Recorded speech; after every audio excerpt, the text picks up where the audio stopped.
Ladies and gentlemen, welcome to this regular meeting of the Temple City Council for Thursday, August the 7th. You'll please rise. The invocation tonight will be led by Thomas Peckall with Temple Fire and Rescue, and the Pledge of Allegiance will be led by Mr. Peckall and the Junior Fire Cadets. Loving God, thank you for the gift of this day. Thank you for the cool weather. Father, watch over our council and our elected officials. Give them the wisdom to make the decisions. Watch over our men and women in the military. Bring them home safe. Father, we ask that you help us to make decisions that are truly in your will. We ask these things in your name. Amen. Amen. There's some fire cadets here tonight? Yes, sir. Great.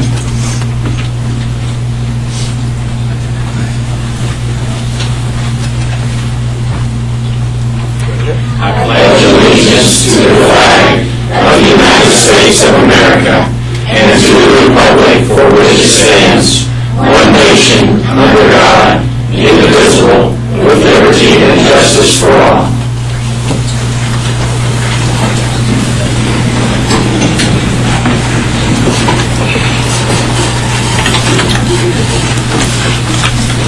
Again, thanks to all of you for being here. We have a nice crowd tonight. Thank you for making the time. We have a number of proclamations and special recognitions this evening, and so we'll get right to it. And if I can call on Fireman Tom, Mr. Thomas Peckall, and the Junior Fire Cadets to come forward again, I'd like to present a proclamation, and then I think you've got some things you want to do with us. Is that correct? Yes, sir. Good.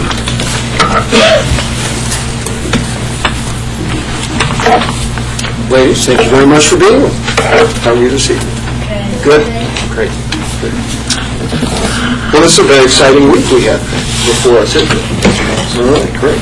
Well, let me offer this proclamation, and then I'll let you comment and make your presentation for us. From the office of the Mayor of the City of Temple. Whereas the City of Temple is committed to ensuring the safety and security of all those living and visiting our city. Whereas fire is a serious public safety concern both locally and nationally, and the homes are locations where people are at the greatest risk from fire. Nearly 3,000 people die each year as a result of home fires, and roughly 2/3 of home fire deaths resulted from fires in which no smoke alarms or no working smoke alarms were present. Whereas the National Fire Protection Association recommends at least one smoke alarm on every level of the home, outside all sleeping areas and in all bedrooms, since working smoke alarms cut the chance of dying in a reported fire in half. Whereas informing the public about the importance of smoke alarm installation and maintenance serves an essential step towards increasing the public safety from home fires. Whereas Temple Fire and Rescue is dedicated to reducing the occurrence of home fires and home fire injuries through prevention and protection education. Whereas Temple residents are responsive to public education measures and are able to take personal steps to increase their safety from fire, especially in their homes. And whereas the 2010 Fire Prevention Week theme, Smoke Alarms, a sound you can live with, actively promotes to motivate citizens to implement smoke alarm recommendations in their home. Now therefore I, William A. Jones III, Mayor of the City of Temple, Texas, do hereby proclaim the week of October 3rd through 9th of 2010 as Fire Prevention Week in the City of Temple, Texas. And I encourage all citizens to heed the important safety messages of this special week and to support the many public safety activities and efforts of Temple Fire and Rescue. In testimony whereof I witness my hand and the seal of the City of Temple, Texas, on this, the 7th day of October of 2010. Young lady, may I present that to you? You're very well. Thanks for being here. Now, do you have something for us? Yes, we do. There's a question we'd like to ask them. Is there a quiz? Yes, sir. We do have a quiz for you. And Fireman Tom, can I get you to use the microphone for these ladies? Yes, sir. We do have a quiz for the council members on fire safety since we are in fire prevention, and we would invite the audience to also participate. So our first question will be for council member Danny Dunn.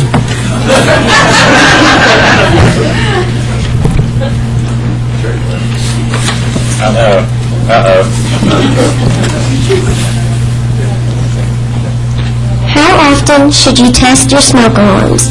Once a year, once a month, or once a week? We have music that goes on there. No, but if needed, you can poll the audience. I'm going to go out on a limb, and I'm going to say once a month.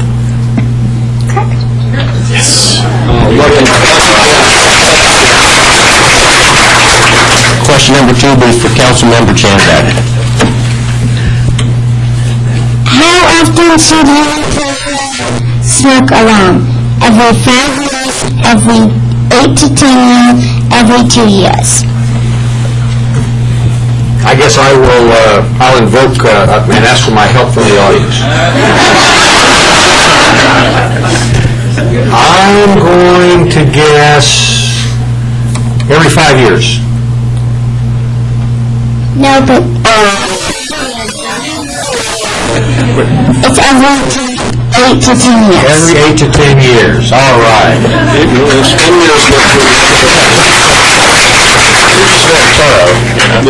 Next question is from Mayor Jones. How often should alkaline batteries be changed? Every 2 years, every 10 years, at least once a year. And you say we can use a lifeline? Can we ask a firefighter, is that? Yeah, there's a bunch of them. I'm the mayor, they will help me.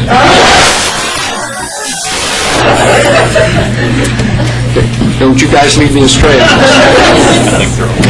Okay, all right, because I remember that they said you should do this when you go to daylight savings time or that. That was the old rule. And so that used to be twice a year, but maybe because of alkaline batteries, and it doesn't have twice a year on the list, so I'm going to guess at least once a year. Correct.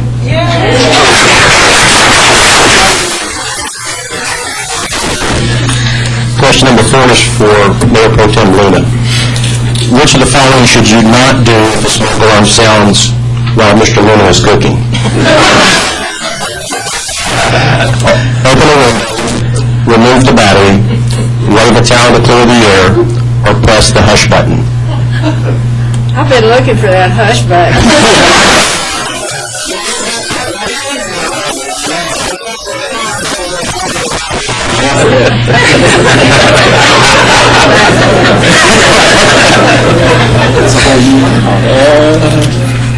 Well, I usually wave a towel, open a window, and I really never would remove the battery. That's correct.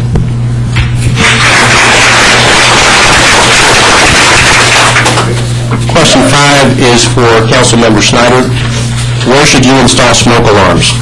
On every level of your home, outside of sleeping areas, inside of sleeping areas, or all of the above? Well, coming from Texas A&M University, my professors always told me that if it's all the above on any of the questions, it's typically right. So that's how I got through school.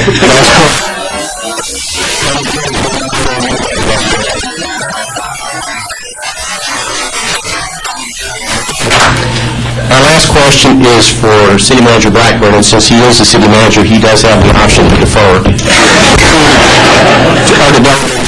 Individual.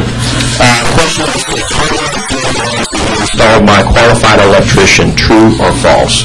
See, it was my understanding that we asked the questions. That's how this worked. Coin? Do I need a coin? That's that A&M training. My guess would be true. That is correct. All right, very good.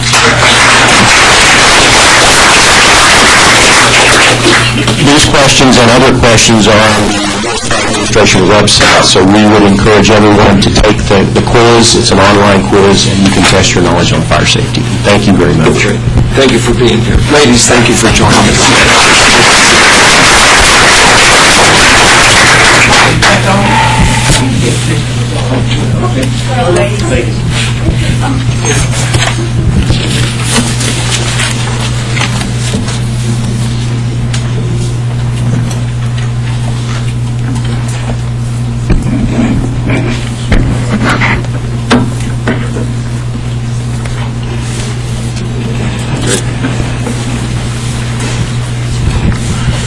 we could ask Chief Wallace and J.R. Flores and Ms. Carl come forward, please, and their family.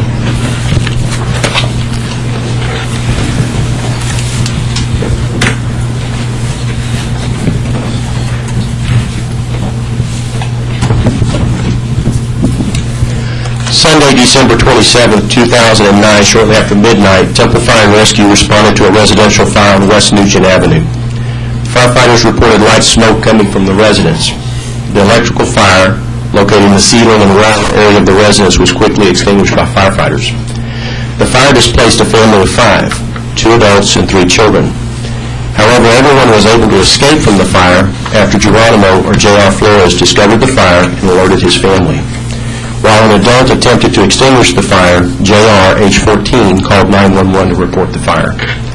Temple Fire and Rescue believes J.R.'s quick thinking saved the life of his family and that he should be commended for his courageous actions.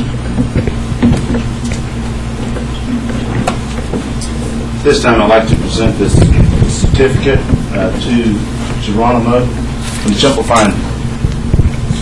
Fire and Rescue. We hereby commend Geronimo Flores for his courageous actions by discovering his home on fire, alerting his family, and ensuring the safe escape on December the 27th, 2009. I signed Alonzo Wallace Jr., Fire Chief, October the 7th, 2010. Geronimo, thank you so much for what you've done and what you'll continue to do. Thank you.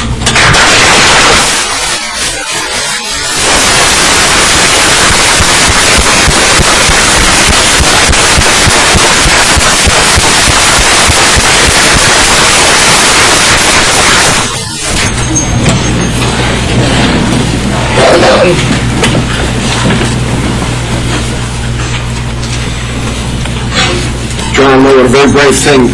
Congratulations. Next proclamation we have this evening is to recognize and designate the Love Cures Month, and I've asked Councilmember Marty Janczak to present that proclamation. Mr. Luco, Chuck Luco, and other members of the board, or those that are here for that organization. The Love Cures members here.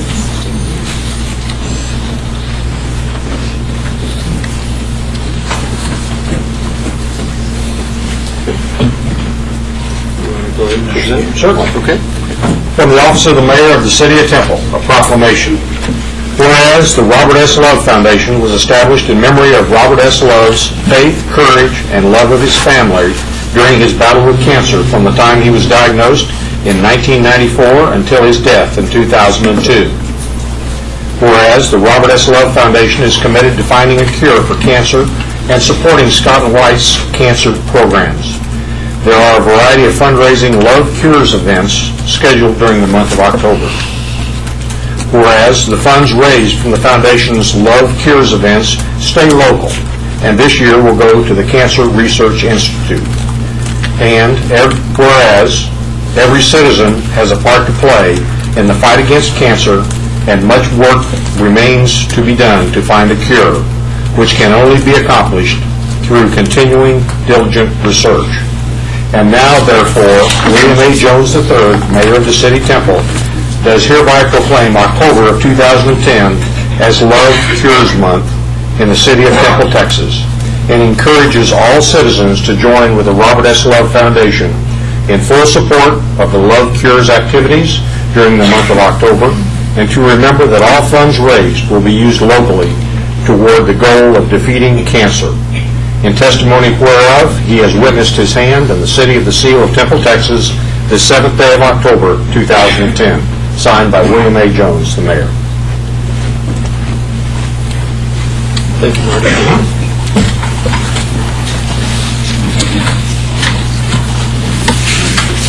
We have a request for a proclamation. Is there anyone here to recognize Lawsuit Abuse Awareness Week?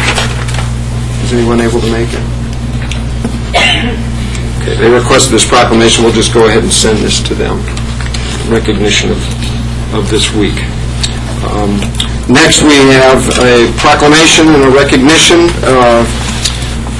for the Temple Lions.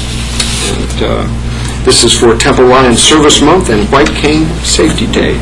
So representatives from the Temple Lions and the visually impaired persons support groups, if you would come forward and let us present this. We have a copy of this proclamation for each organization, and we appreciate you being here today.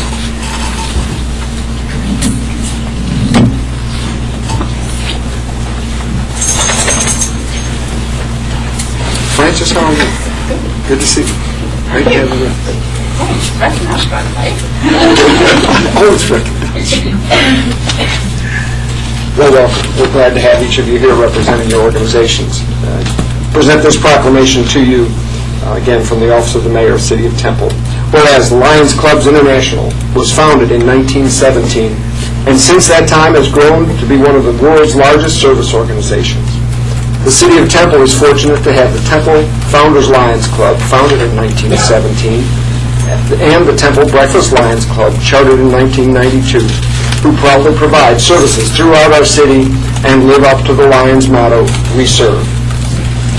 Whereas Temple Lions Clubs furnish local eye exams and glasses for needy children and adults, and also take an active interest in the civic, cultural, and social welfare of the Temple community by supporting and serving a variety of events, including the HEB Feast of Sharing, Salvation Army, Kettle Assistance, newspapers in schools, sponsors of 4 HIS Glory 4-H Club, sponsorship of the various youth sports teams, founder of the Temple's Lions Park, Lions Junction Family Water Park, the Bell County Youth Fair, scholarships for Temple High School graduates, collect and recycle used eyeglasses, and sponsor campers at the Lions Camp in Kerrville, Texas, and much, much more.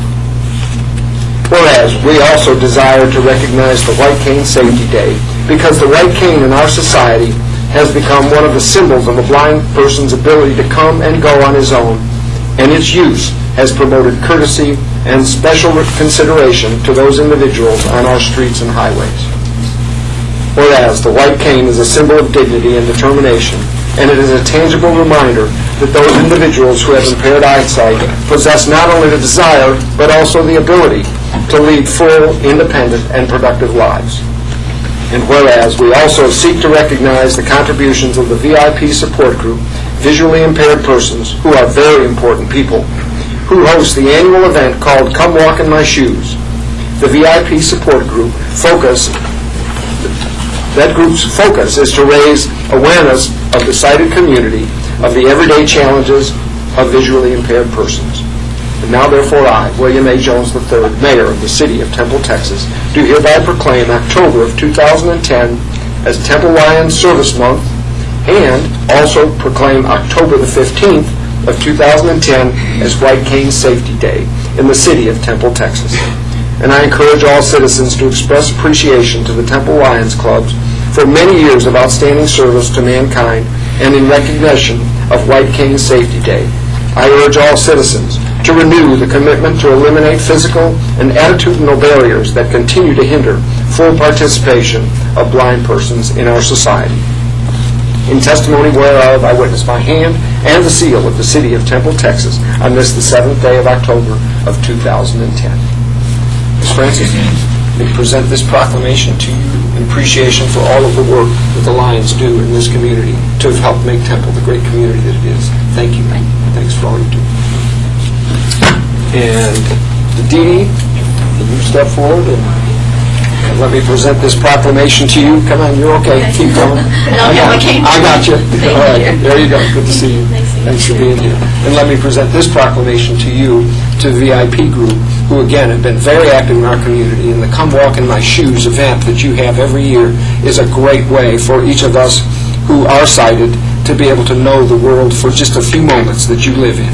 And you've exposed us to tremendous advantages that you have over us in not being sighted, but you see so much that we don't see.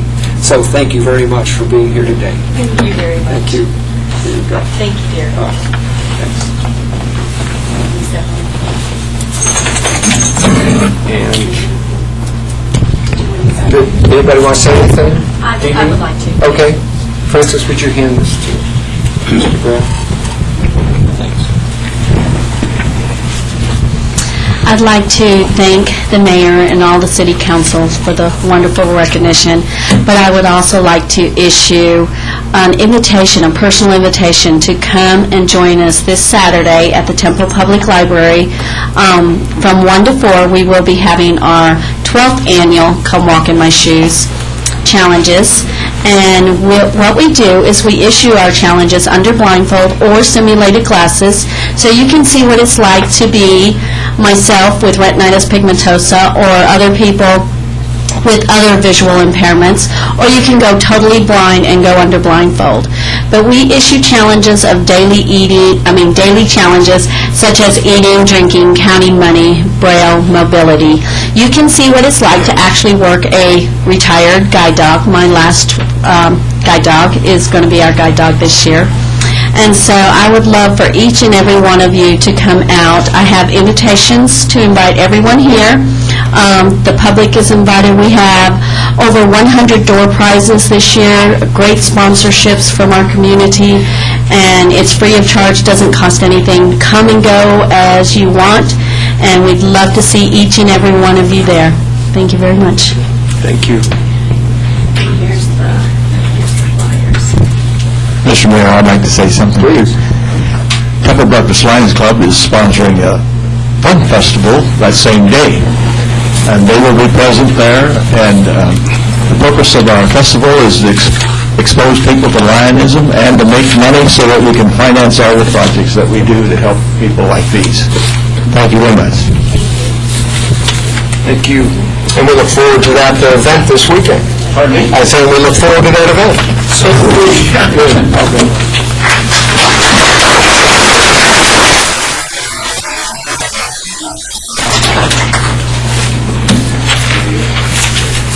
thanks to each and every one of you for being here today.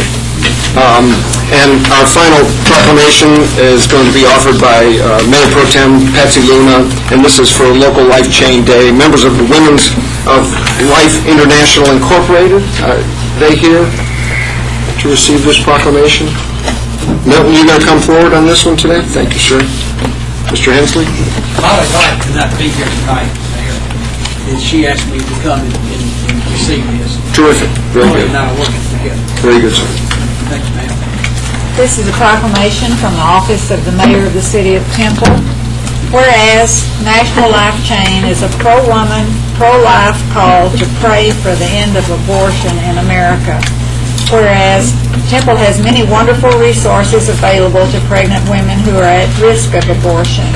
Everything from crisis intervention, support groups, parenting classes, adoption counseling, clothing, prayer partners who not only meet the mother's spiritual needs, but are also available to take women to their doctor's appointments, run errands, and birth-to-birthing classes, etc. Whereas additionally, we have access to maternity homes in nearby Georgetown, free ultrasounds, free OB/GYN care, and much more. Temple also has abortion recovery programs that are private, confidential, and free for women, men, and family members who are suffering emotionally and psychologically from the loss of a child through the choice of abortion. And whereas the citizens in our community are fortunate to have this assistance, support, training, and education so readily available when needed. Now therefore I, Patsy Luna, for William A. Jones III, Mayor of the City of Temple, Texas, do hereby proclaim October 3rd, 2010 as Local Life Chain Day in the City of Temple, Texas, and I encourage all citizens to recognize the resources that are available in our community to pregnant women who are at risk of abortion. And this is in testimony whereof the mayor has signed this. The seal of the City of Temple is affixed, and this is the 7th day of October 2010, and I want to present this to Mr. Milton Hensley. Thank you. Thank you, sir. Molly does appreciate this. Molly appreciates this, Mr. Mayor, and she's just could not be here tonight. So she asked me to accept it. Great. Thank you. Appreciate you being here and accepting it. Thank you. Do you want to take this opportunity and say something about Life Chain Day? I will. Thank you. You can do that in a minute? Okay, great.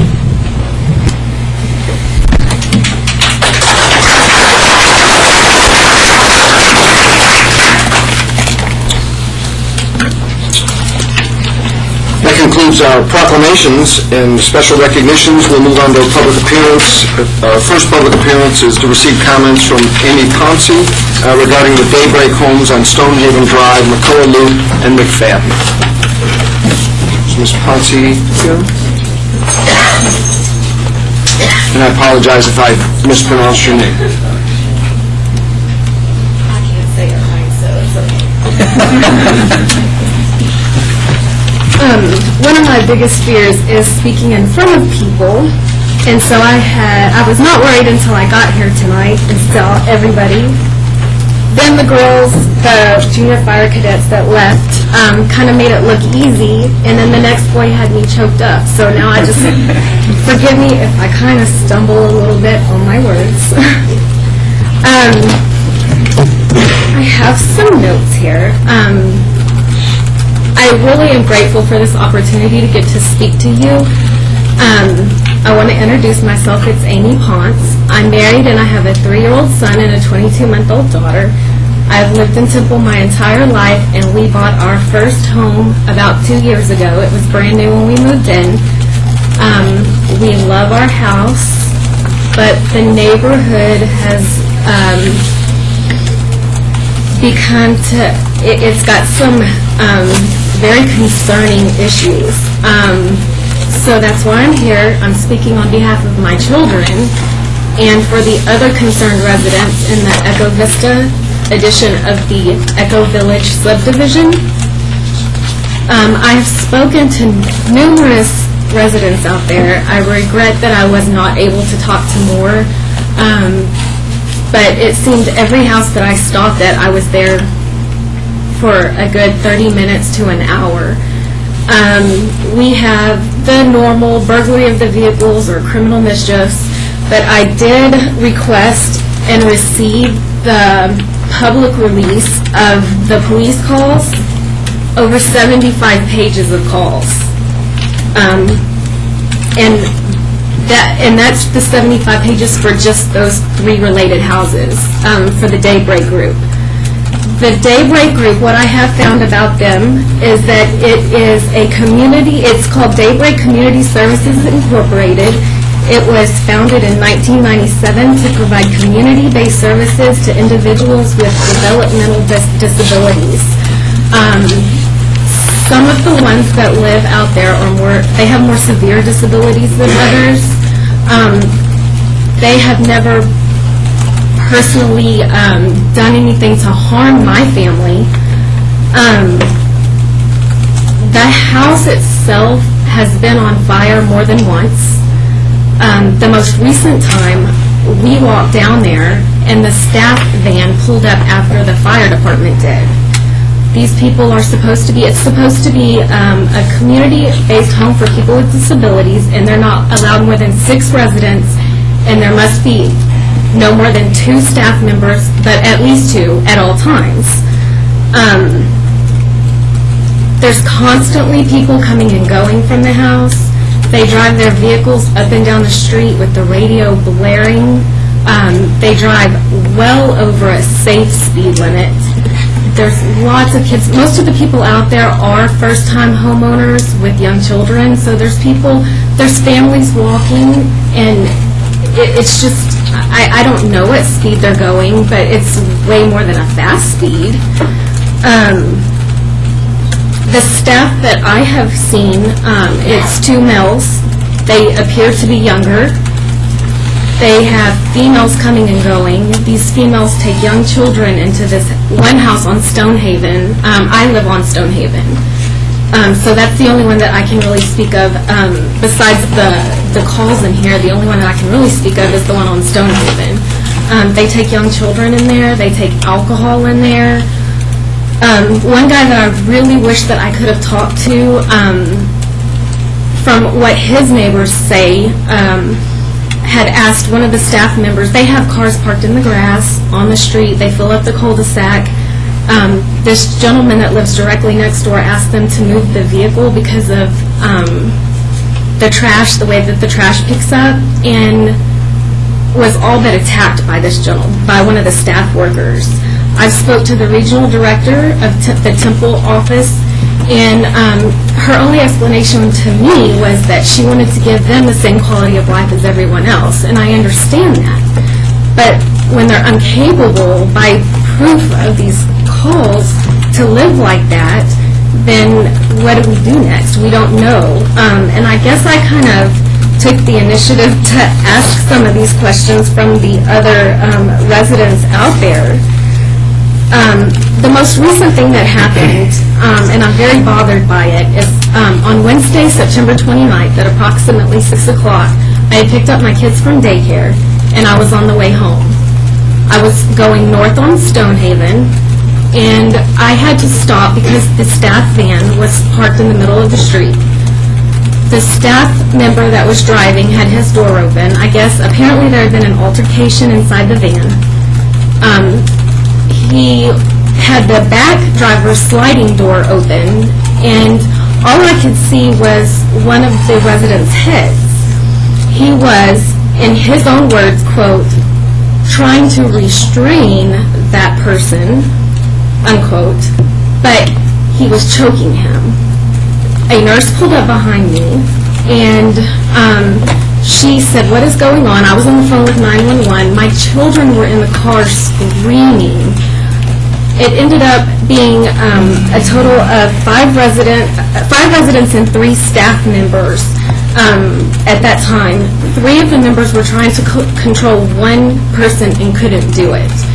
They held this kid in a headlock and allowed another resident to get out of the van and kick him in the head.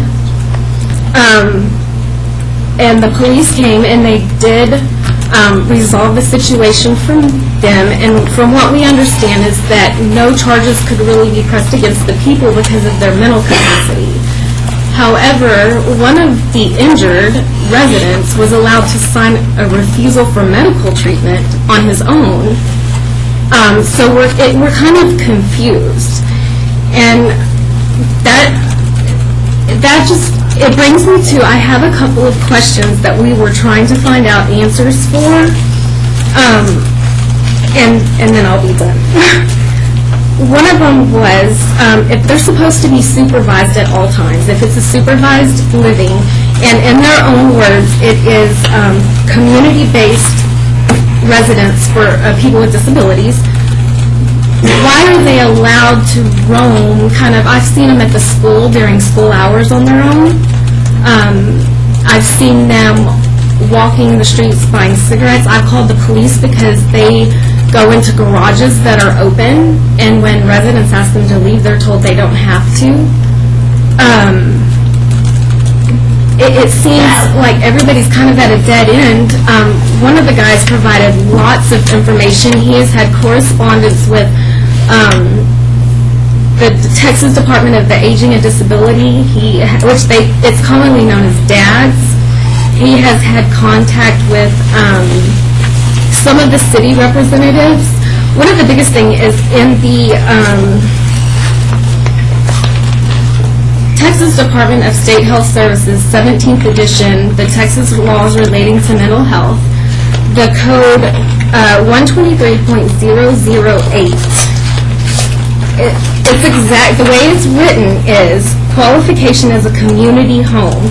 To qualify as a community home, it must comply with the sections 123.008. And when you turn to that, it says, a community home may not be established within 1/2 mile of an existing community home.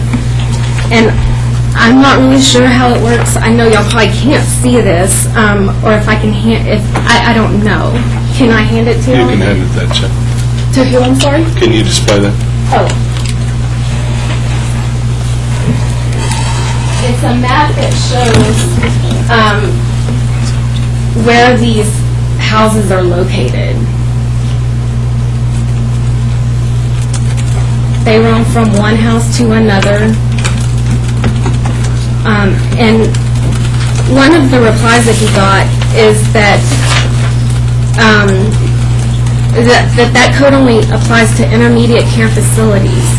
But when you get the information from Daybreak, they say that they're community-based homes, and on the code, the way that it's written, which is attached to that paper, it says community-based homes cannot be within 1/2 mile of each other. If so, who regulates that? Who makes sure that this company is training their staff to handle some situations correctly? Who checks on the welfare of these people? We know that it's chartered by Medicaid, but do they have to have a permit to have these houses? If so, can we protest when their permit expires so that it can't be renewed? We're kind of just at a dead end and we don't know where else to go. I'm concerned for my kids. I really am. Some of the other residents are as well. There's a lady that lives there. She takes care of her 90-year-old mother who is wheelchair-bound and her 78-year-old husband who is also wheelchair-bound, and she cannot let them outside anymore because of what these people do. There's a younger lady that her husband's deployed. She doesn't like going outside because she went to check her mail one evening, and one of the residents he had been roaming around. He was just urinating outside. She asked him what he was doing, and he said a few choice words to her and basically told her that to leave him alone. All this time they're unsupervised. They never have anyone with them.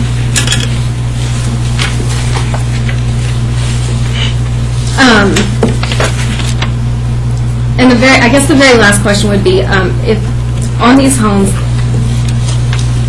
if they're chartered, but are they regulated by anyone? And I think it kind of sounds like all of my questions are the same, that who oversees that they're doing what they're supposed to do, that oversees that the staff is doing what they're supposed to do, that oversees that the residents are doing what they're supposed to do, because I'm just afraid even if it's one of the residents that someone's going to end up getting hurt. And I think that concludes my little speech. Well, you did just fine. So thank you for bringing that to our attention, and we'll certainly look into Thank you very some of much. those issues and see if we can't find answers for you and for our city as well. Okay, thank you very much. Thank you, Ms. Pons. Council, any questions that you have for her? It's a public appearance, you certainly ask. Anything you want to know? What period of time, Ms. Ponce, covers those 75 calls? The very first one that I saw went back to August the 29th of 2009, so just a little over a year. And it's Echo Village has been there, I'm not sure quite how long, I'm sorry, but the Echo Vista edition of it is just about 2 years old. Thank you. I would also point out to the council, of course, this is in District 3, but the houses that she's speaking about are directly behind the Ray Virginia Allen Elementary School. Thank you, ma'am.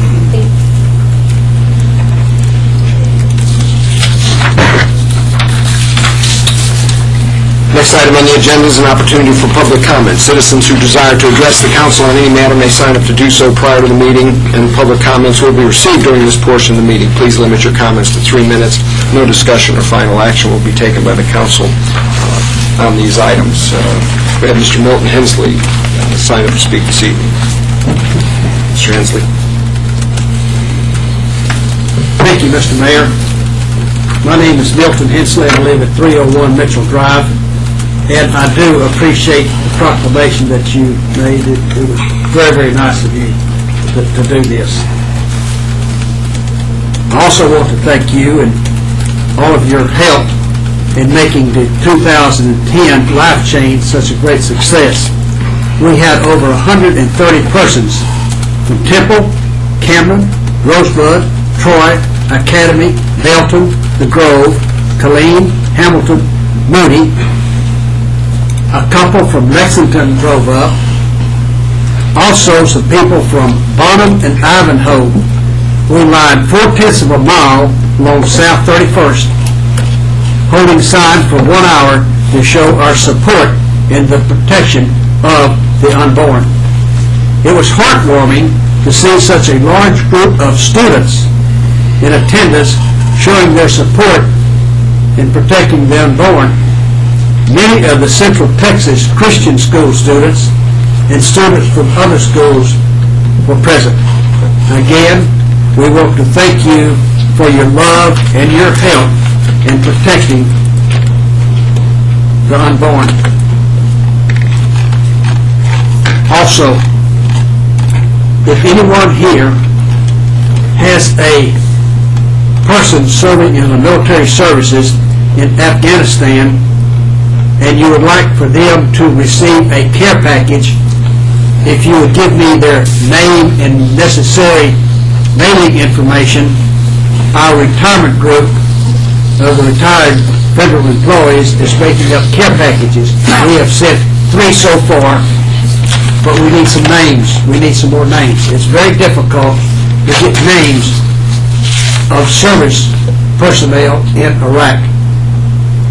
If anyone here has a name and address adequate to send a care package to, I appreciate you giving it to me. Thank you, Mr. Mayor. Council. Thank you very much, Mr. Hensley.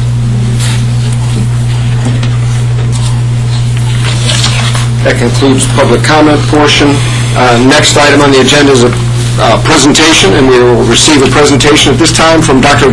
Glenda Barron, President of Temple College, regarding the upcoming Temple College bond election. Dr. Barron, welcome. Thank you.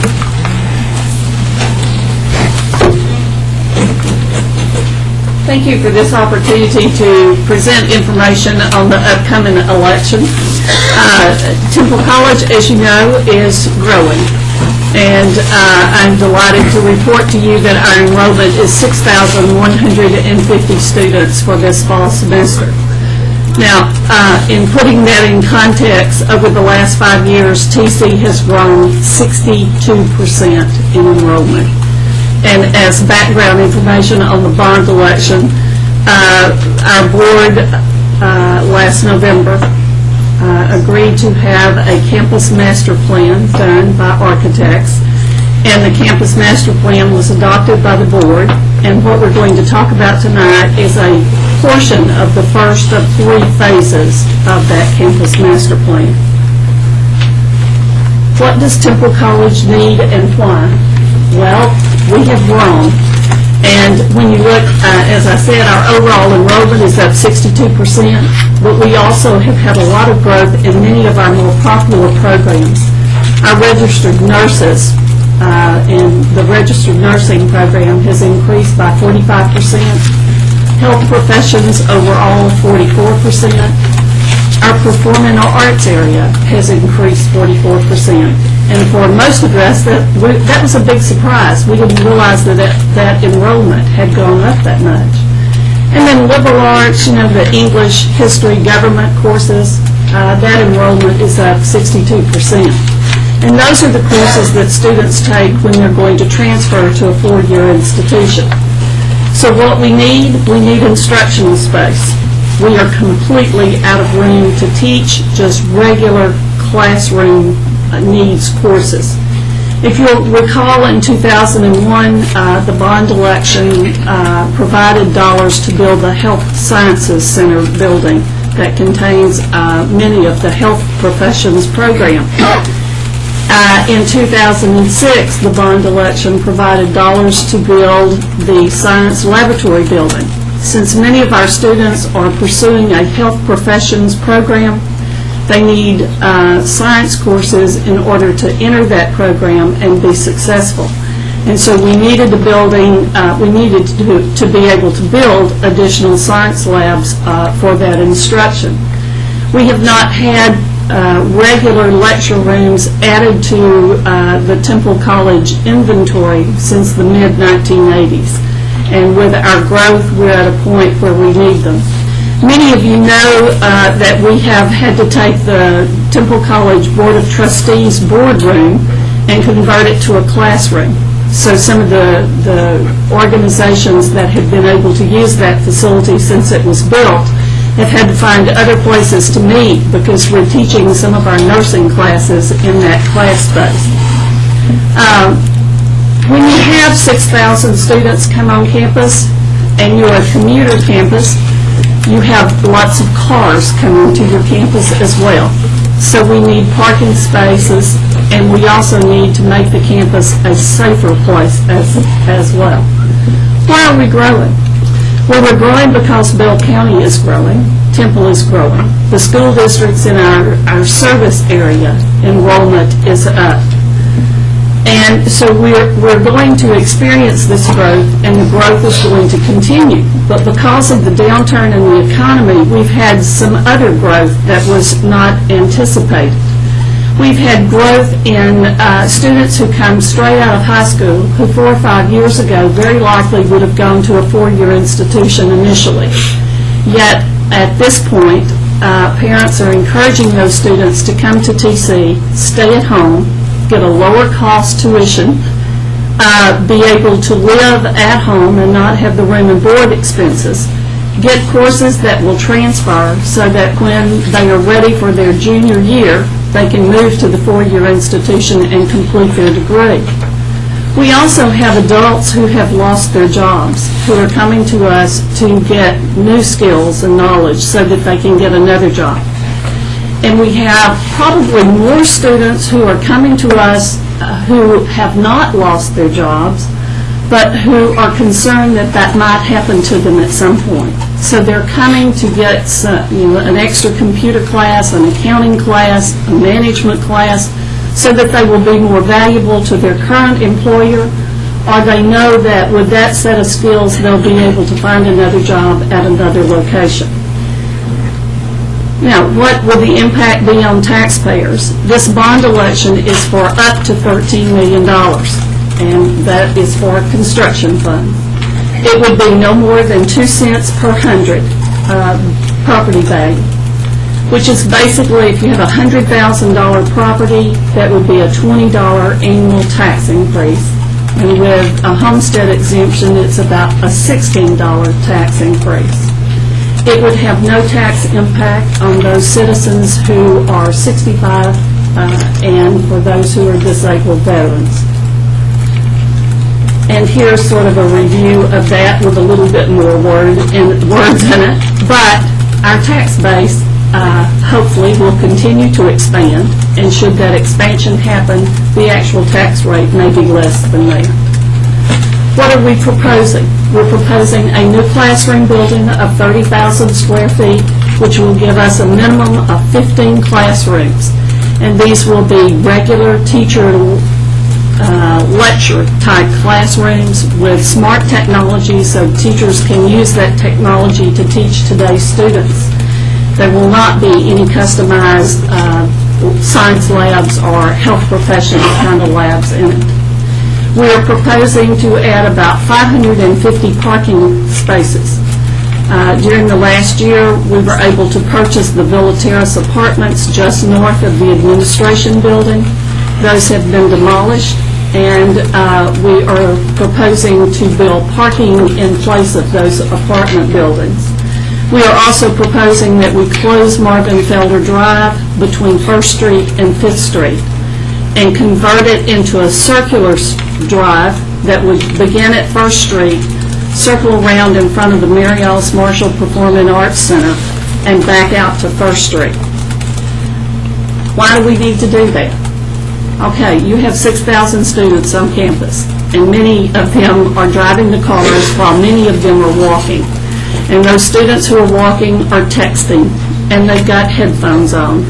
And the students who are driving, chances are they may be texting as well, and it's not a real comfortable situation.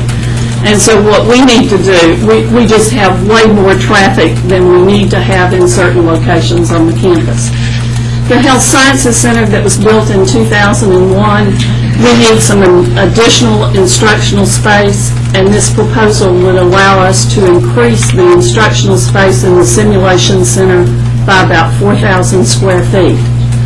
The Mary Alice Marshall Performing Arts Center, many of you know that the Temple College Foundation has raised dollars to build a rehearsal hall for that building. Would like to take advantage of that same building effort and add individual practice rooms and some faculty office space as we are adding to that building.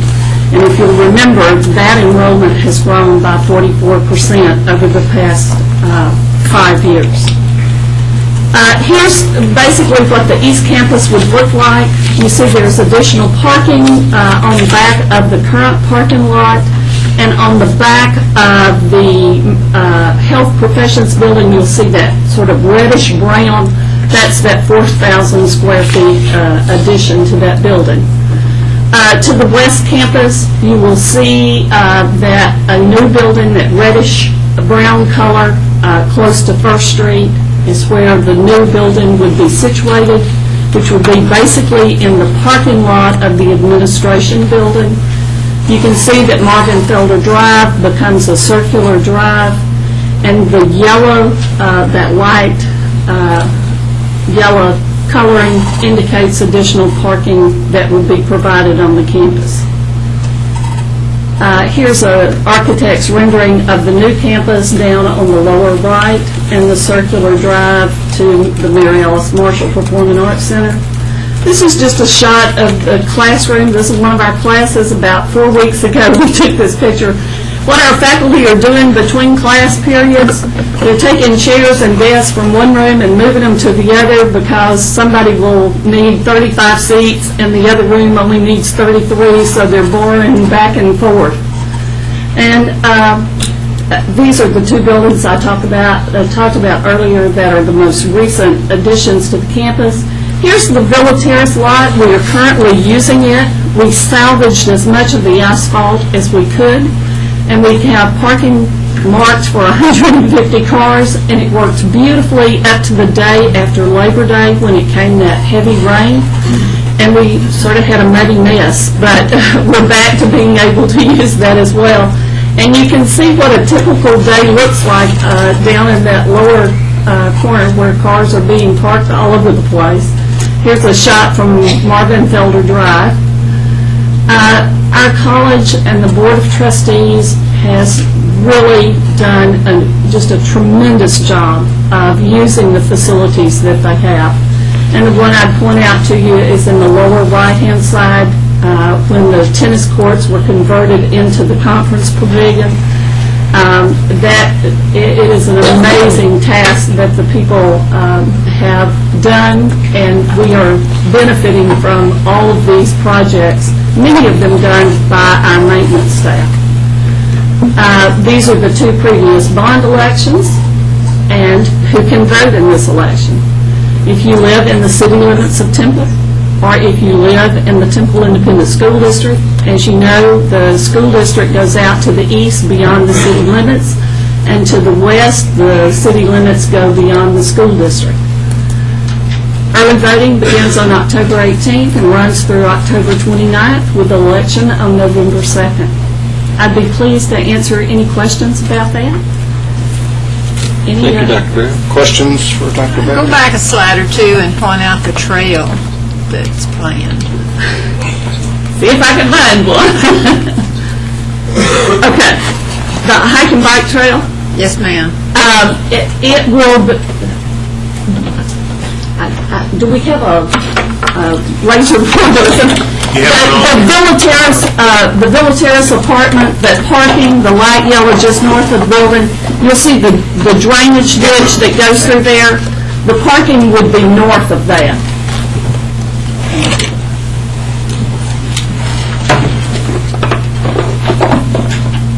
Well, here we go. You got a point over here. Okay. Okay. Well, it worked there. See the drainage canal that runs behind the administration building? This is the Villa Terrace lot. But we are looking at two locations as a potential for the hike and bike trail. It very likely will go right here from First Street to Fifth Street.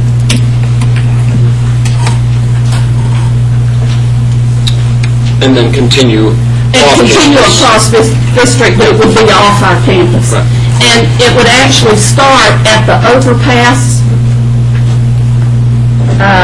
the walkover that crosses from one side of First Street to the other. It would start here, go along First Street up to the point that it would cross over to Fifth Street. Thank you. Oh, you're welcome. I have with me Perry Cloud, who is a member of the group, the Friends of Temple College, if he might provide remarks as well. Absolutely. Thank you, Dr. Barron. Thank you for the presentation. Mr. Cloud? Mayor and Council, my name is Perry Cloud, and I'm a resident of Temple, and also a friend of Temple College, as Dr. Barron mentioned. Temple College does have a lot of friends. There's lots of good things that have been going on for many, many years. And just as a reminder, Temple College is right in the middle of the TMed district, and it's very integral with the activities that are going on with TMed, and is going to be a partner for many, many years to come in those regards. Temple College has grown over the years, as Dr. Barron mentioned. They've been very frugal and providing the facilities that they need. They have done a very good job of providing good facilities without a lot of expense to the taxpayers, and they should be commended for that, and I think they will continue on with the money that they are asking for with this bond election. One of the things that Dr. Barron can do is to encourage people to vote, but she cannot encourage them to vote for the project. I am here most definitely to encourage you to vote for the bond election to support Temple College and the continued growth of Temple College. Thank you very much. Thank you. I see there's a lady in the back, the Executive Director of the Foundation, Ms. Jennifer Graham. Mayor Jones, I'm taking the liberty of giving each of you a yard sign to put in your yards, and we have passed out some literature to kind of show a map of the changes that we're proposing, and ask for your support by displaying a yard sign. We have 200 more of them if you'd like more, and you can get those from the Temple College Foundation at 19 North Main Street, or by calling 298-8592. I have one for you too, Tracy. Good. Great. Thank you very much. Thanks, Jennifer. All right. Perry, thank you. Dr. Barron, thank you very much for coming and making the presentation. Well, we appreciate this opportunity to do that, and should you have questions, feel free to contact me. We will do our best to get the correct information into your hands. Great. Thank you. Wonderful. Thank you very much.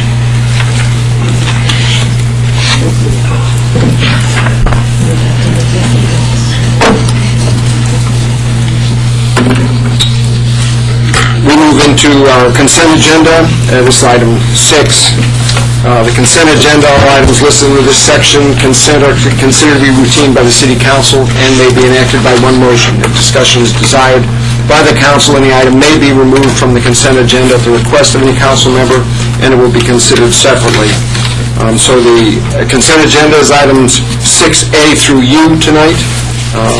I think there are a couple of items we need to pull off for voting purposes, items 6H and 6M.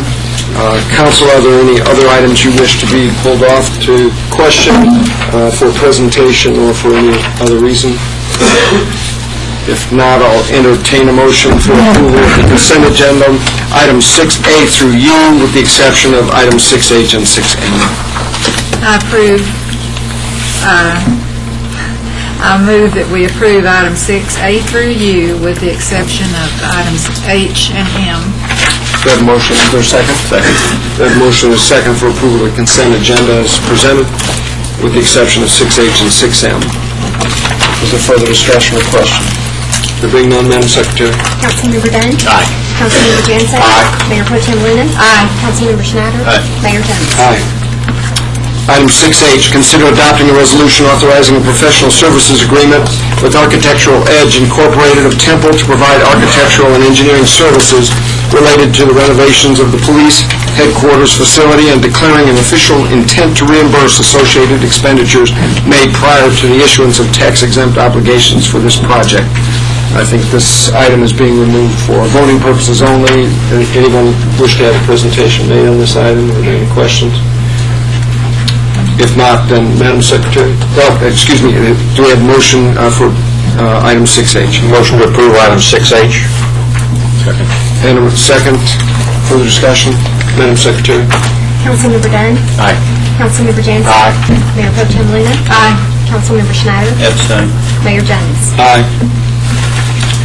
Item 6M is to consider adopting a resolution authorizing a change order number 4 to the new Central Fire Station construction contract with EMJ Corporation of Irving for road reconstruction work on Calhoun Avenue and 5th Street.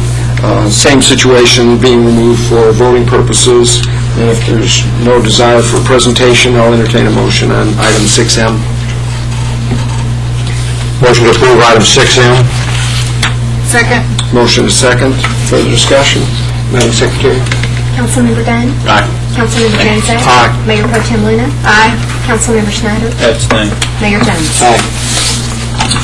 Item 7 is a first reading and a public hearing to consider adopting an ordinance renaming a portion of North and South 34th Street beginning at East Adams Avenue and ending at East Avenue H to Myrtle Captain Street. Ms. Lyerly?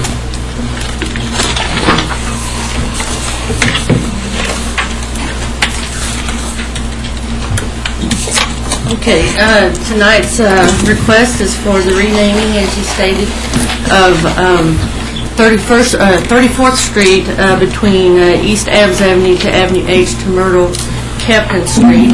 And just a little background, this request is in memory of Myrtle Captain, who is recently deceased, and she was heavily involved with the NAACP, the Ebony Cultural Society, and the Parks and Recreation.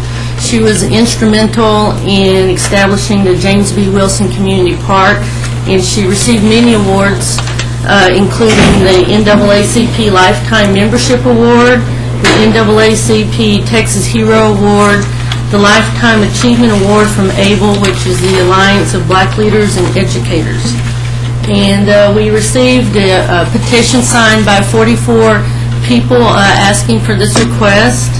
And I have on the screen the proposed segment of 34th Street.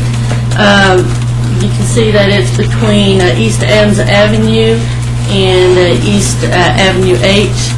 And it is proposed to be named Myrtle Captain Street. We have 3 citizens' addresses that are affected by the change, and those addresses are 4 North 34th Street, 506 and 508 South 34th Street. And those residents were sent out notices, so they were notified, but we have not received back any responses to those notifications. And the name change does not conflict with any other street names in Temple. The applicable city departments have reviewed the request, and if approved, the ordinance would take effect 30 days after the second reading to allow time for the installation of new street signs and the update of maps. And so staff is recommending approval of the request. So if you have any questions, I'd be happy to answer those for you. Thank you, Ms. Lyerly. Council, questions, comments for Ms. Lyerly? Comments on the name change? I'm sorry. Not? Yes, ma'am? Can I speak? Or you have to sign up? I'm sorry. No, ma'am, there'll be a public hearing on this, and at which point you'll be able to get up and speak during the public hearing. Yeah. If there are no questions from the council or comments, I will declare the public hearing open. Anyone wishing to speak before the council on this item, please come forward and state your name and address for the record. Now, you may do so if you'll come to the podium if you care to comment. You may do so at this time.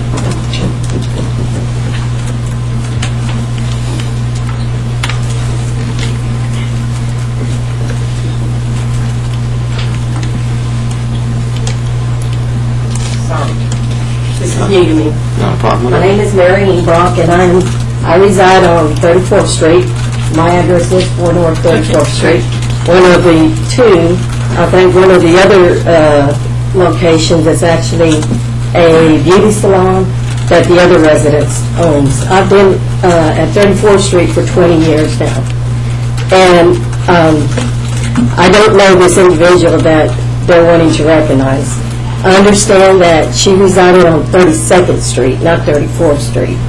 So it's going to take a lot of changes on us residents to have our addresses changed to this new name. And that's basically it. I'm sorry, I didn't mean to interrupt. That's quite fine. That's why we have the public hearing. Thank you. All right. Thank you, Ms. Enbrock. Anyone else wishing to speak?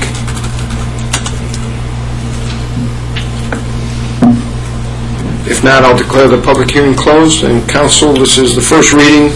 This will come back at our next council meeting for a second reading. And is there a Question? question? Yes. Is there any way to keep those addresses the same, the few? Is there a way to do that? Yes. And I would propose, if there's a way to do that, that it would serve two purposes, acknowledging this lady and also keeping the existing residents in mind. And if we could do that, I would like to make a motion that we approve that and leave the residents that are currently there, I think there's 3 affected, the same address. Okay, there's a The motion. public hearing is still open? No, he closed No, it. okay. Close the public Well, I second that. Okay, we have a motion, a second. Comment? Maybe more of a question I'll direct it at Mr. Graham, but what I think I heard from the motion was a request for a dual street name. Was that the intent of the request? Well, the intent was to leave the current residents that's been there for 20-plus years the same address. They wouldn't have to change with all their banks and everyone else, but still be able to recognize the purpose of renaming the streets, dual purpose, how we handle that. That's just.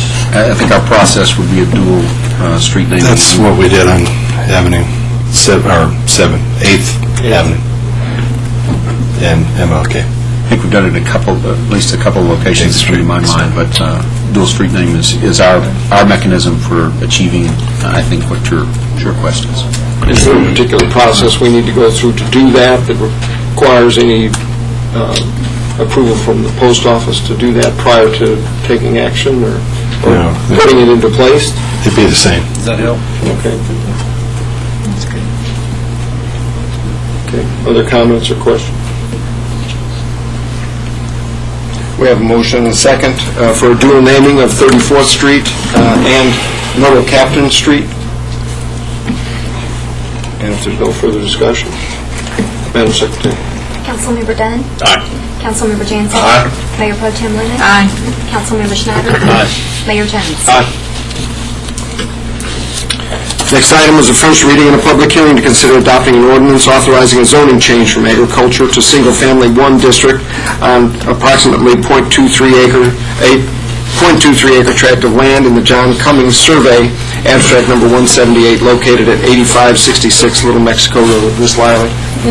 And this request is for a zone change from the Ag District to Single Family 1 District.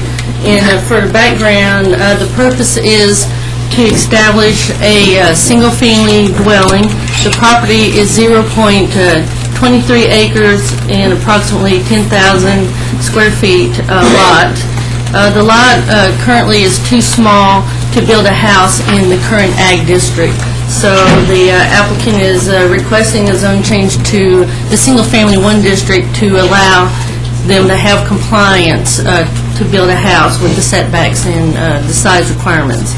The property is 200 feet from the airport property line, and the forms have already been placed on the property for the pouring of the foundation. And that particular location does meet the single-family 1 setbacks.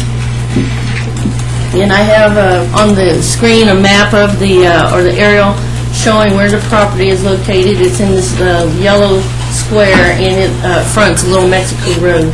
And as you can see here is the airport property line. So it's in pretty close proximity to the airport. You also will see on the aerial that we have some other residential dwellings that have been established in the Little Mexico area. And this property was annexed in 2008. And so basically this is just showing, without all the vegetation, the surrounding existing residential structures in that area. And then the applicant's property is this yellow hatched lot. And these are the views around the site. To the west is a manufactured home. To the north is undeveloped property. To the south is also undeveloped across from Little Mexico Road. and then to the east is the single-family dwelling. And this is the land use and character map, which recommends that we keep the agricultural rural uses for the property. And part of the comprehensive plan that we adopted has a land use policy number 17, which says that the area around the airport should be reserved for uses less affected by airport noise, uses such as office or industrial uses.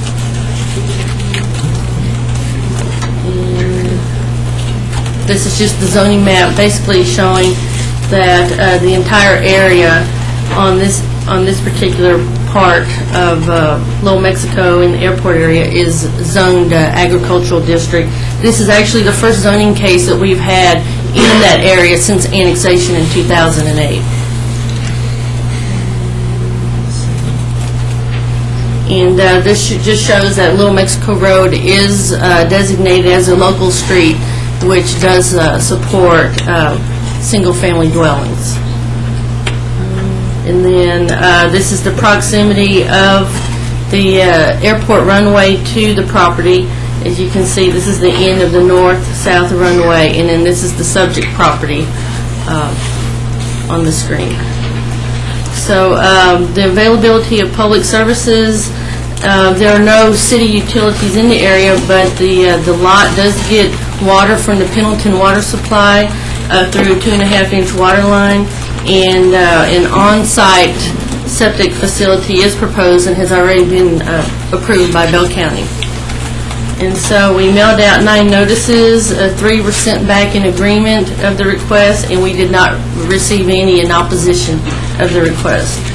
And staff recommended denial of the rezoning request for the following reasons, and those are that it is not supported by the future land use and character map, and it does not comply with the compatibility uses near the airport.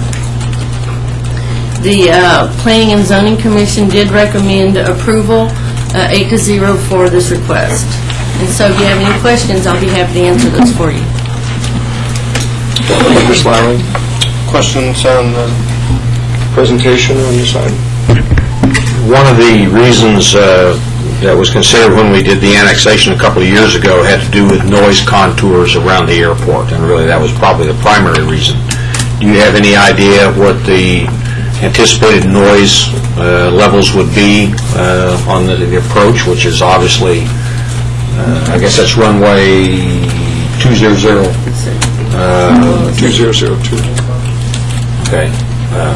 For the airport, what kind of noise would be anticipated at that location in dBs? I do not have that information, but I could get that prior to second reading.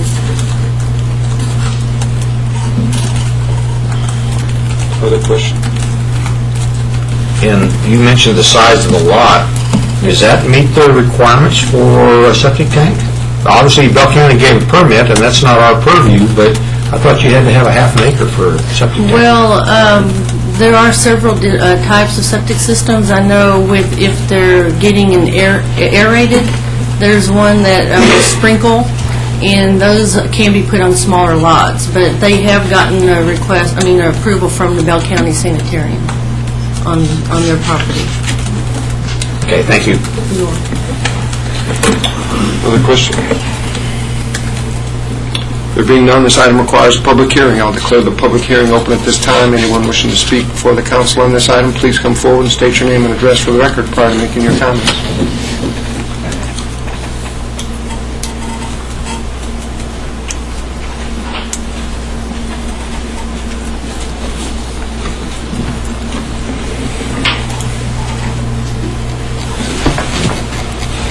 I'm Jeannie McCallum with United Built Homes. We are the builder that is wanting to build on the property. David Dahlgren. I'm David DeBella, and I'm wanting to build on that lot. Y'all keep on saying about the airplanes or whatever. From that area that she's shown, I only live 3 houses down from there now, and I've been living there for 26 years now. The noise isn't a factor, and there are multiple single-family homes surrounding this particular location. The other thing is, they are mentioning that a septic permit has been applied for. It's been applied for, installed, properly inspected, and it is in. The county approved the septic installation. There is a water meter on the property that was supplied and given. This is an entirely residential area. There must be at least 30 to 40 residential homes surrounding this one. It looks like an isolated piece of property. It is not. It is as if you are driving through a subdivision on this particular side where this house is to be located. If the septic system met all the requirements for septic facilities,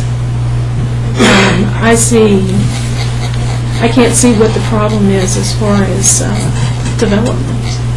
I mean, why would the county have approved and inspected a septic system that is obviously installed? Was it this year? In 2010. So, Mr. Davila, you said you've lived there how long? 26 years. 26 years. Has the noise ever been a problem in that neighborhood? No, ma'am. When your families moved there, they knew that this whole community was going to be affected if there was a noise problem. But it's still a viable community, and Yes, I ma'am. don't see you certainly would know if it is a problem. Yes, ma'am. My grandmother's house is directly in front of the airport. And then I'm 2 houses down from there. And then I'm living 2 houses back from there right now. So, I have a question. How and when did you get a permit?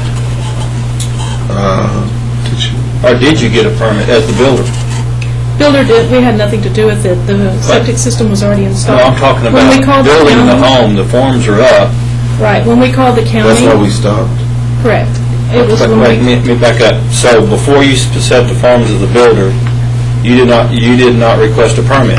we went directly to the county, to Bell County, and that's where we always start with permitting in rural areas, is with the county. Once the septic's installed, that's considered development permit. Yes, but Did you not know this was in the city limits of the city of Temple? Did not know. That's No, the we were crux of the told, well, question. see, we were told by the county that it was fine, that we got the green light.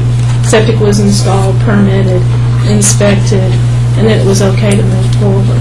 So, So you just didn't know that was the city limits of Temple? no. No, they did not, no one mentioned the fact that it was city limits. I'm sorry? It's fine.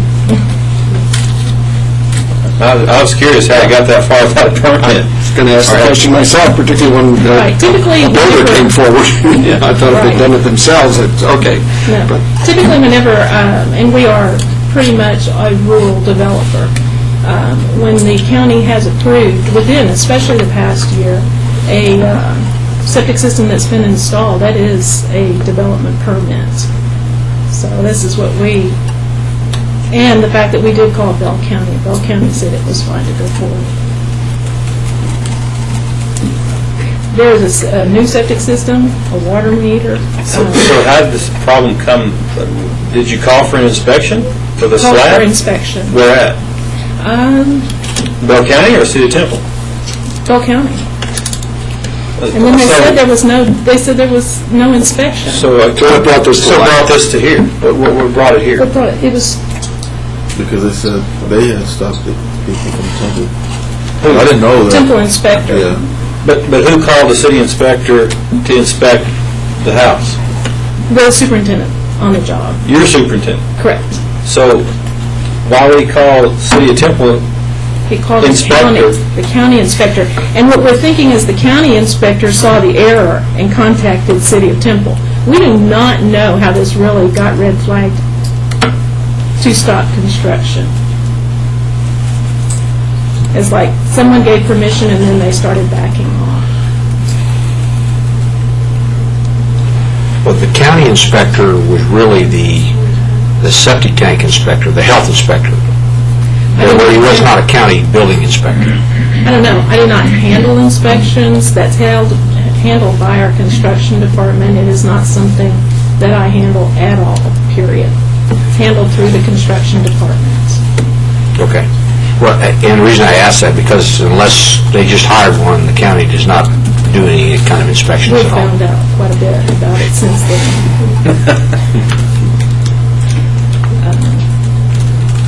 This has been one of the most unusual. And the fact that the Ag Department is involved, correct? The what department? The Ag Department? Well, no, it's zoned agricultural. Right. Yeah, so... We were told that the Agricultural Department is also involved in this. We're getting a lot of erroneous information.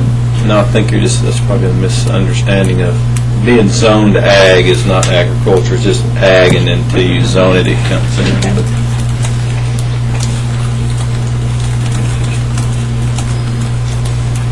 Anyway. Other questions? Do you have any other comments?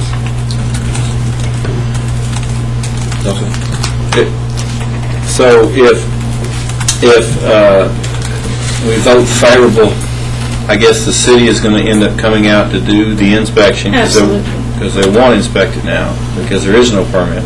Because they're going to have to get a permit. Then you're going to get a permit, correct? Absolutely. I do have information on that. They did, once the process started, we were alerted, once the city found out about it, the applicant did apply for a permit, which is why we're here today, since we discovered that the lot was too small to approve a permit for a house in the ag district. So that's why we're here today. So there is a permit, but it's on hold because it didn't meet the ag. And it didn't get red tagged because you didn't do any inspection, because you didn't do any inspection, because you didn't have a permit. It was just stopped. Okay. Correct.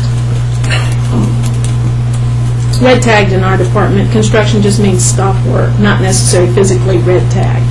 City of Austin, yes, red tagged, you're stopping.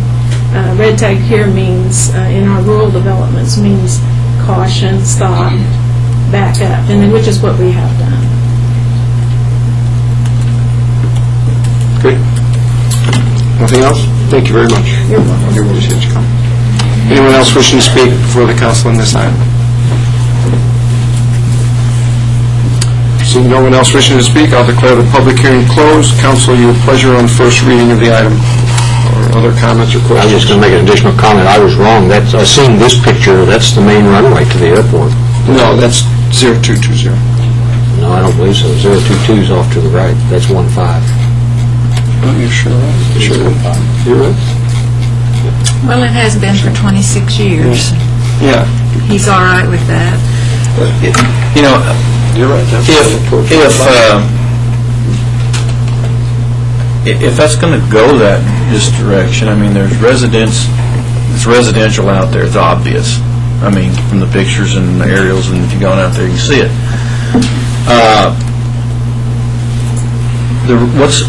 What's our reasoning for not making that residential on our future growth map? Because if we don't do that, every one of those, any addition, any permit for adding on, or any of that's going to have to come through this council. Am I correct, or am I wrong?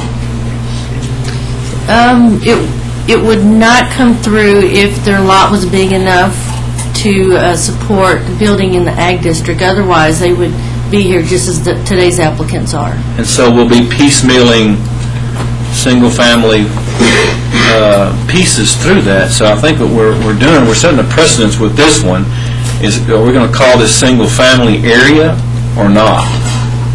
Really? So...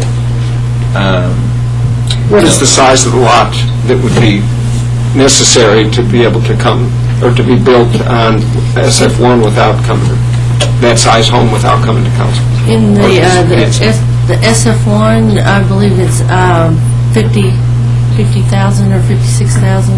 Square foot lot? So greater than an acre? Well, currently, all of this area is zoned to ag, which has a minimum 1 acre for the ag district. Okay. So if you have an acre, you don't have to come here? Correct. Correct? Okay. But I think that's what the question we need to ask ourselves. If we want to make that residential which it is residential, I think, we need to consider looking at the... I don't know that we do. Well, if we do. But it doesn't mean that we don't want, wouldn't approve a request. It's just, I don't know that we want to necessarily just blanketly make it residential and then somebody comes in, subdivide it and put, SF3s and got a whole bunch of little houses out there and so. It seems like we're a bit backwards with that if we want to make it residential, which it is residential. And if you want a business type out there, then they would be requesting to put a business out there in lieu of a home. Seems like it's a little bit backwards, but... You think that's going to go business out there? Well, what does the future growth plan say? That's our point. Yeah, well, we can put one thing in the growth plan. But it probably will not be. Probably not. So, does it make sense? I agree with Councilman Snyder. It's probably a precedent-setting event, but I would ask Mr. Blackburn or anybody else on the staff if they recall when we had a pretty thorough briefing having to do with noise levels, and I believe those are federally mandated. If I recall, there's some kind of federal mandate involved with that, but I don't remember the details because it's been 2+ years ago. Do you recall? Or Yeah. Yeah, I'm not going to be able to recall specific numbers or specific issues associated with any kind of federal regulations. There certainly are noise contour lines that can be and should be developed around airports and airstrips. I think our master plan and many of our planning documents have those in place or should have those in place. My question, and I think or Councilman Schneider's question is very good, but I mean, the question that I would have for you, Council, is there's certainly residential development in and around the airport right now. That's a fact. It exists in that area. It's my understanding this is the first case that you have heard for any type of development, residential or commercial, that is at the end of your runway. And I think that is a very legitimate question that you face in terms of what you intend to do with development that is going to occur now that it is inside your city limits. And from my chair, there certainly is a clear distinction between before annexation and after annexation. And there's also, I would urge you to think about, or I would offer up a comment that while current residents may have no issues with noise and issues associated with airport development, you have little and no assurance of what future residents will have in those areas. And again, that's part of the reason, if you remember when we talked about annexation in that area, was to protect an asset that the city has there from further encroachments and issues associated with development in and around the airport. Now, having said all of those things, it's still a decision that you have to make as you go forward as to whether this one or the next one or the next one or how many do that. And we certainly have noise contour issues. I don't know, as was mentioned, I think we can provide some noise contour information to you by your next meeting.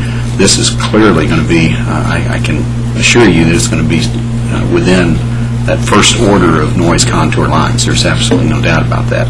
Now, what level those noise levels are depends on the type of aircraft that's flying, the frequency of the aircraft, and some other factors. And I'd be happy to look to staff if they've got any additional comments. But I think Mr. Schneider hit on a very good question there about, again, I think this is one of first impression for you because I think it is the first zoning case since annexation near the airport.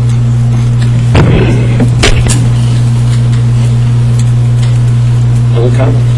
Well, I hate to see us hang this family out to dry because it's the first one that's come to us in this newly annexed subdivision. And planning and zoning voted 8-0. I just think that we should approve this. You may make a motion if you'd like. Motion to approve ordinance number 8, 2010, 4397.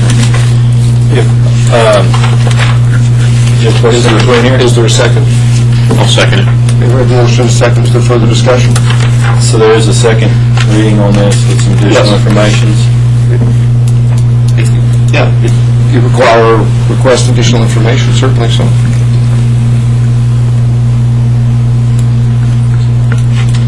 And whether this is precedent-setting or not,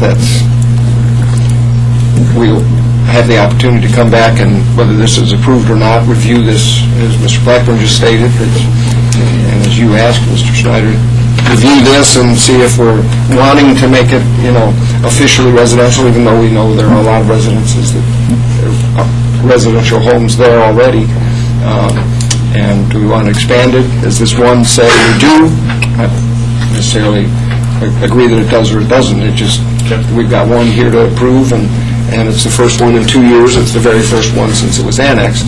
And so this resident knows what the community is in the neighborhood. He's lived there for 26 years and just wanted to build a new home there. So, Can I ask the resident how long you owned the lot? Is it something you just purchased, or is it something that you've owned? Well, sir, I've been living there if you don't mind, would you come up to the microphone, sir, and state your name and address? If you can kind of get some history of the property, is it one big property?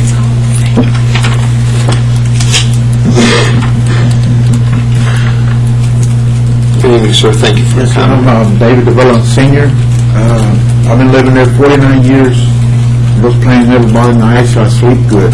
Those helicopters, they got flying out there. I end up with another one bother me. People come over and they say, "Hey, been having bother?" I said, "Don't." And my son's been living there with me, and he's got a lot of money tied up in this place. He's young. He's got a wife and a grandbaby. And my grandbaby's really crazy about this place. And he tells me, "Soon I'm going to move over with that." I said, "All right." And I mean, I care a lot about my family, and I kind of want to keep them close together. My dad bought that strip. This strip right here, my dad bought, and before he died, he left us. And actually, that's all my family and was land here. Sir, can I ask you I think the question was, do you know when that particular lot, that quarter acre, was created? About a year ago.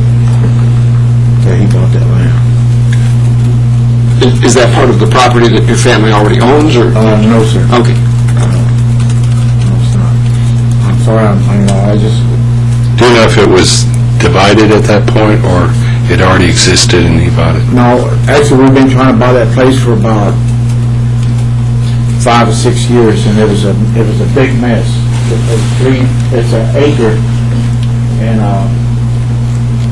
it was a family that parents died and they sold out there, and that was one lot that was left. And I've been trying to buy it for a long time. Finally, the guy sold it to us, but he never did tell us, that it was too small or whatever. Tell me, was it platted and subdivided? No, it wasn't. It didn't go through the planning process with the city. That's what I was asking. For that size lot, it should not have been subdivided without platting. Just don't want to get to another bag of worms and need to correct them all at one time if we're going to correct it. Does that create an issue for that homeowner somewhere down the line? Again, regardless of whether we approve this or not, the fact that it's not platted, does that create some title problem for him? Well, I mean, I don't know the transaction. They probably sold it by meets and bounds description, but if you're subdividing less, how many acres is it? It's 5 acres in the city of Temple. So it's less than 5 acres. They should have. Yeah. Should have platted the property as a subdivision of the property because of the size.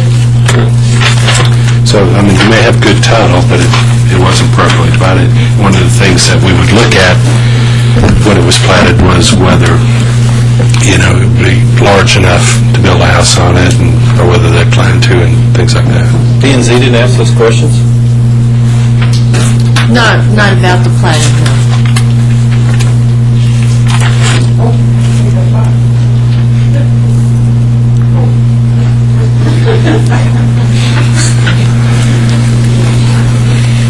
Okay.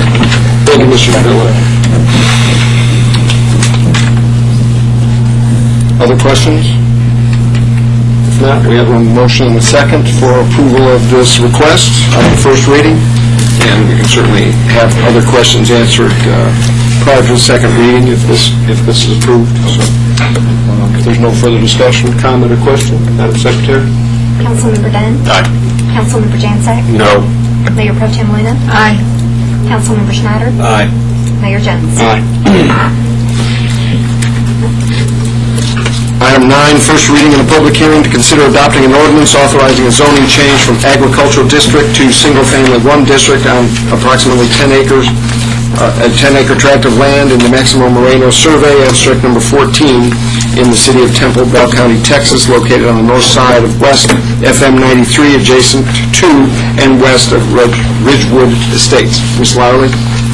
The purpose of this zone change is to establish a single-family subdivision.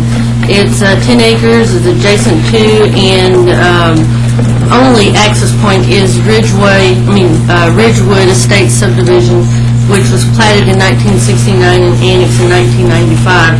The applicant intends to build fewer dwelling units than the single-family 1 district allows, but there's no way to guarantee with the straight zoning. And so we have the location of the property. As you can see, it's this yellow square in the Ridgewood Estate subdivision is just to the east of the property, and then you have to the south West FM 93 in this area. And then Hartrick Bluff Road is to the east of all of that property. The subject property, as I stated, is 10 acres. The single-family 1 district would allow 46 lots if the developer used the maximum amount of space allowed by that particular square footage or the acreage of that property. Ridgewood Estates here is 74 lots on 36 acres, which has a dwelling units per acre of 2.1. And then these are the views from the property. To the west is undeveloped land, and to the north is undeveloped. The south is also undeveloped, and then the east is the single-family subdivision that I pointed out, which is Ridgewood Estates. And the land use and character map recommends estate residential for the property in the surrounding area. Let's see, I would point out that the subdivisions in close proximity, the creeks at Deerfield and then Las Colinas are both zoned single-family 1, and as well as the Ridgewood Estates. And the property, we had some issues with the property since basically its access would be from the Ridgewood Estates subdivision, which is entirely local streets. As you can see by the aerial, this is our transportation, our thoroughfare map, and it actually shows a proposed collector in this particular area that is just proposed. And then Hartrick Bluff Road is a collector, and then FM 93 is a major arterial. And so this is a closer look of where the property is located in relationship to the adjacent subdivision. And as I stated before, the residential subdivision that the developer is proposing would have access from a series of local streets, which this particular subdivision has the potential of 460 vehicle trips a day, which would be a lot of traffic that would be on the local street system, which should actually have a collector leading traffic to a residential subdivision instead of overloading a local street. And you can see the utility map in the area. The property does have access to a I believe it's a 2.5-inch water line. There currently is no sewer to the property. let's see, let's back up. The applicant is proposing to actually supply this proposed development with a sewer system, and does not propose septic systems at all for the development. And so the dimensional standards for the single-family one district has a minimum of a 60-foot wide lot by 100 feet and a minimum lot area of 7,500 square feet. And so we mailed out 16 notices. We received 3 back in agreement, which are noted with the green A's on the map, and we received 3 in opposition to requests, which are noted as the red D's on the property. And so staff recommendation is for denial of this request based on the following reasons. The request does not comply with the future land use and character map, and it does not comply with the third floor plan, and public sewer lines are not currently available to serve the property, and the applicant does not anticipate septic system usage. The P&Z recommended at its October 4th meeting 7-1 for approval of this request. And so I'll be happy to answer any of your questions if you have any. Thank you, Ms. Riley. Questions on the item for staff? Comments? If they're going to sewer the property, is the developer bringing the sewer to the property?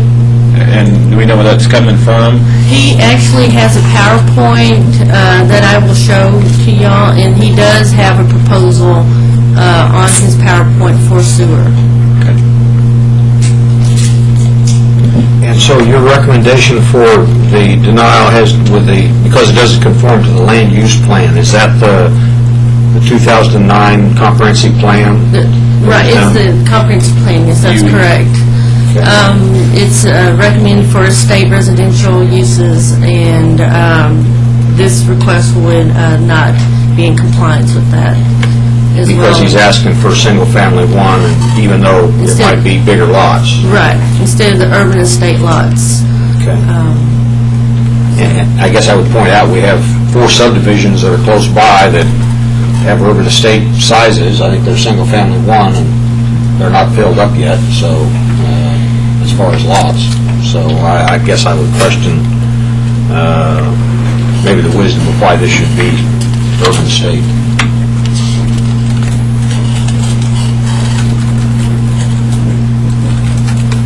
Other questions or comments? I have some other questions, but I probably need to listen to the presentation. That probably answers them. Great. Okay. At this time, I'll declare the public hearing open. Anyone wishing to speak before the council on this item, please come forward and state your name and address for the record prior to making your comments. Mr. Ringo.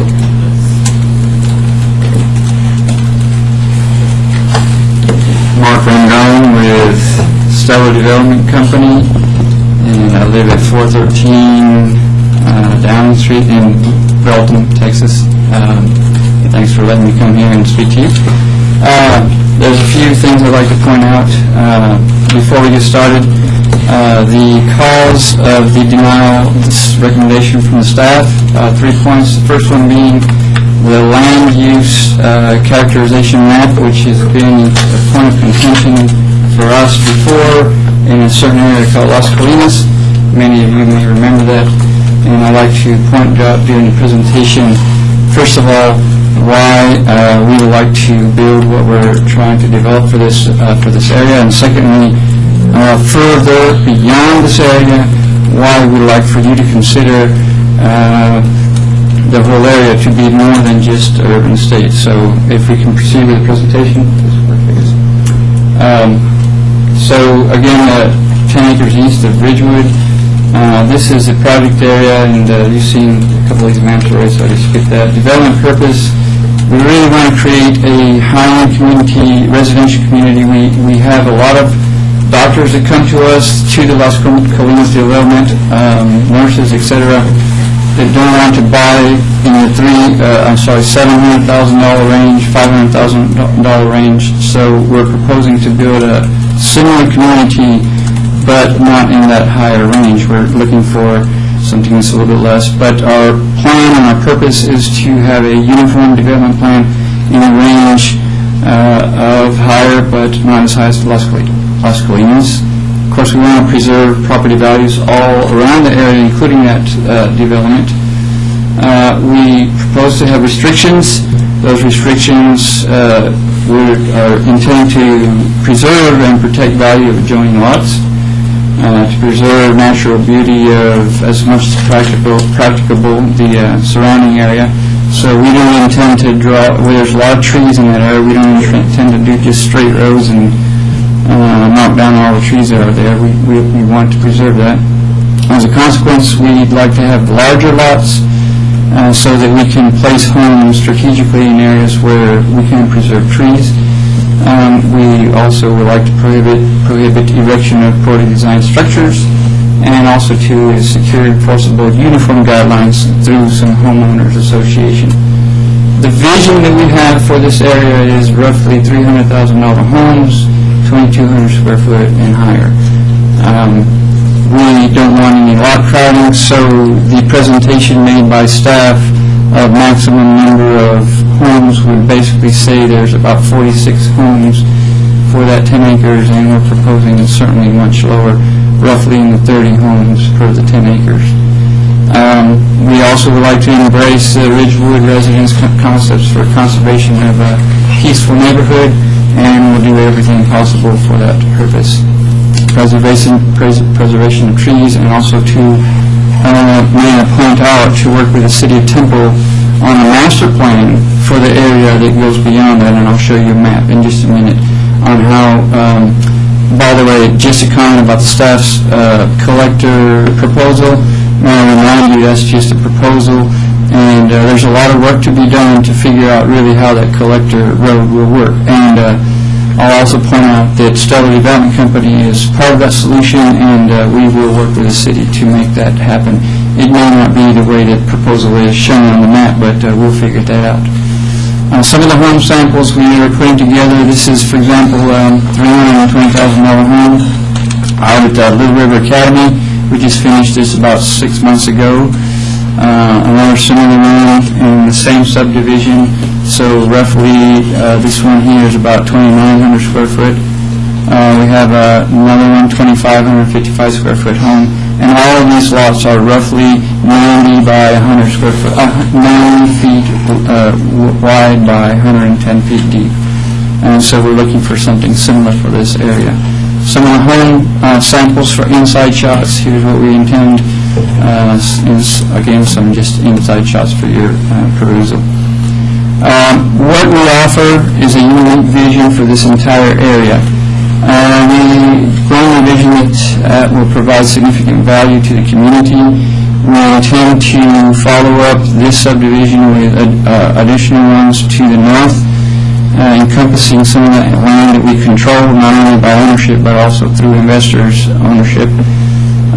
We also see large lots, tree preservation, beautification, restricted HOA community, and we also propose city sewer, and I'll show you a little bit of a proposal for that in just a second.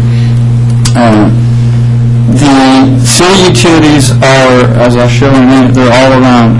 Staff showed area where there's water, and I'll show you where the sewer is in a minute. But basically, the entire area has city utilities.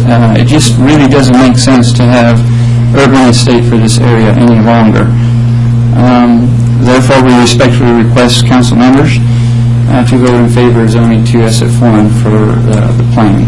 Our marketing research shows that this tract of land should be reserved for a high-end homogeneous community with appropriate city services, including sewer. We also believe that infrastructure for this area does no longer preclude urban estate. We're in the middle of downtown, basically 2 minutes away from Scott and Wright, 5 minutes or so, maybe 5 minutes, let's say, 5 minutes from the hospitals. It's just really not urban estate any longer. Furthermore, the adjacent tracts of land that's been pointed out already are SF1 in various locations, Deerfield, Las Colinas, there's one on Hartrick Bluff, this SF2, they're just no longer urban estates. Secondly, the proximity to city center is just not urban estates any longer. We should consider city services for this whole entire area and figure out a master plan for that.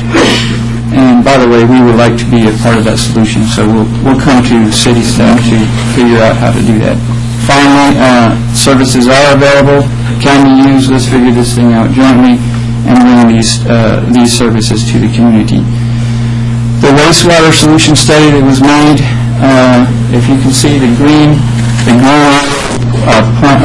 line, the contour lines go downward from the yellow project area down, so it's all in gravity-fed sewer system down to the area shown. There's 2 areas we can go to. There's also, if you look at the water proposal, there's the water line you see to the left of the diagram.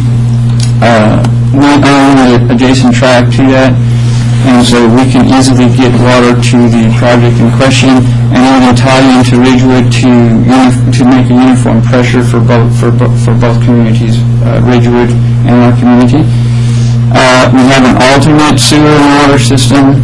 If you see the green, the water line comes directly across a very short path, and the sewer, it goes uphill. It's like 2 feet in a direction going downward, as you're seeing, but it just means the sewer line will be a little deeper, but it's an alternate route, and we can furthermore go down. Let's see if this has a pointer. Can I borrow your pointer?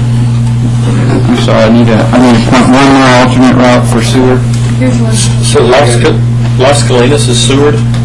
Yes, Las Colinas is sewered.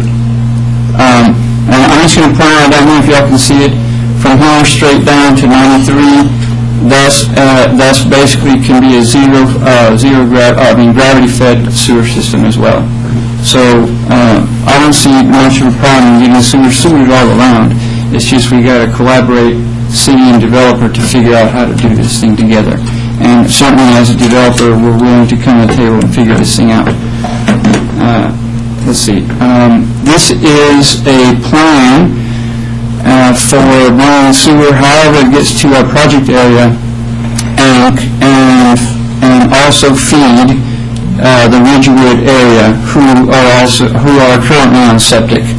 So if the city would like to work with us, I believe the annexation allowed those residents to, at some point in time, have such city sewer services, and so we're proposing, and through our study, have already proposed a way to manage that. So if the city would like to work with us, we have our engineer already working this up.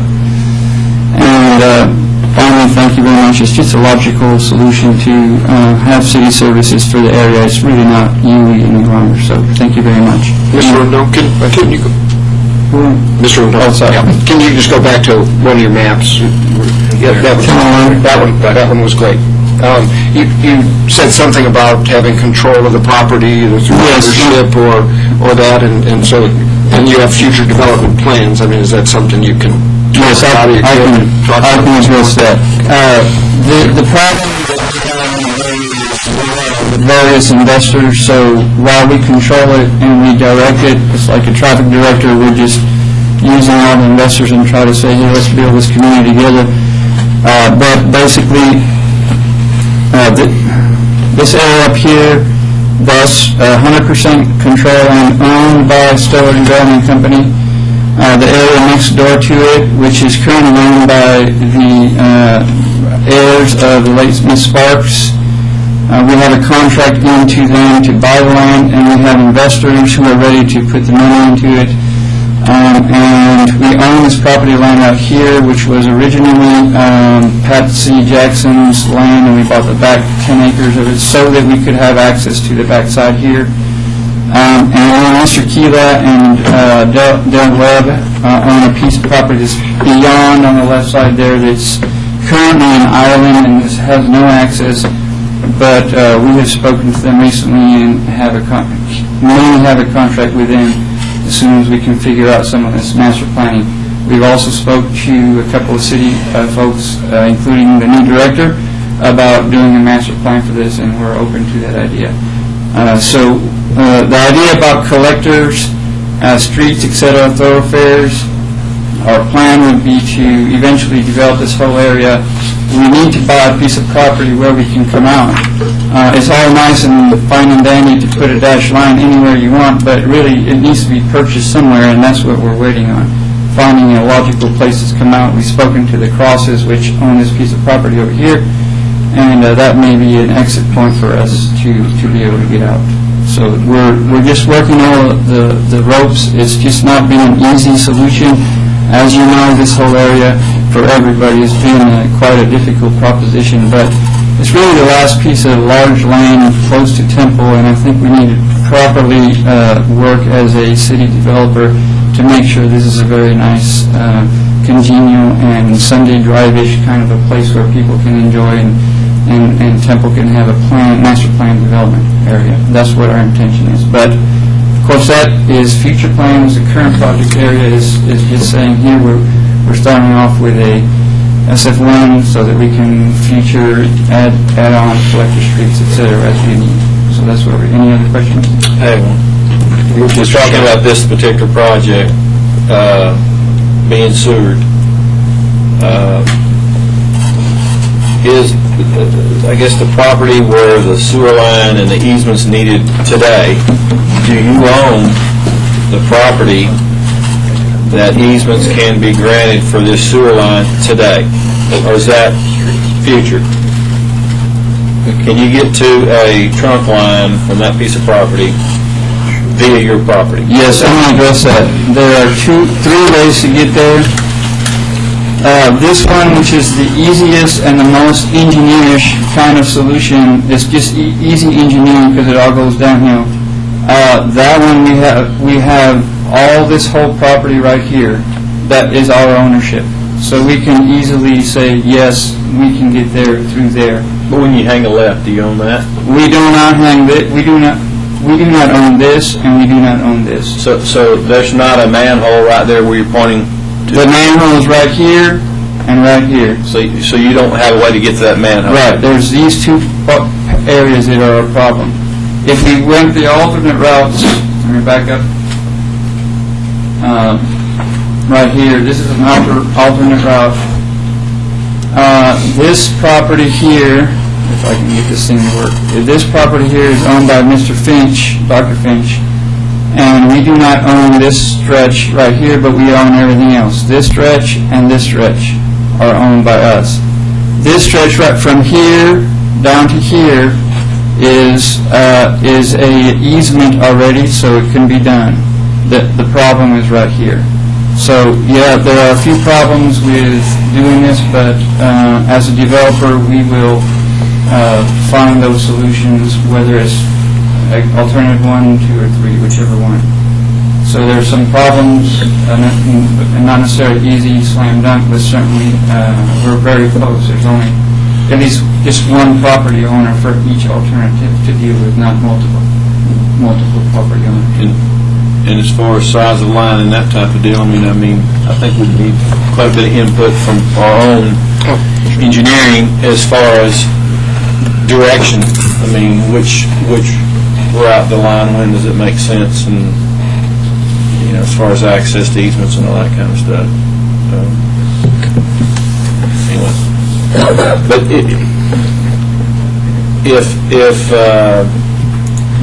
if you can't get sewer in a year or two or whatever, you're just going to postpone this project until you can get your easements and your sewer, or are you going to go to septic? No, we will not go to septic.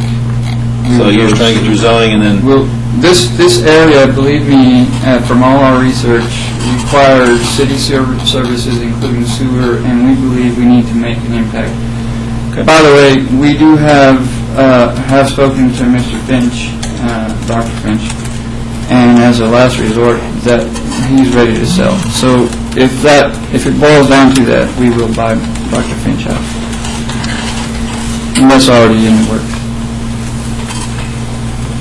For me, I'm concerned about the traffic and the access as much as sewer. The sewer is your desire, and then, you need to figure out how to get that there and working with staff and that. But traffic with the single point of access currently, and the fact that let's say that Lakeview is not a collector and is not likely to be a collector, and even though you've said you'll be, and I'll use the number, you're down around 30 homes as opposed to 40 to 46 homes if you do the 3 acre, and that's 10 acres.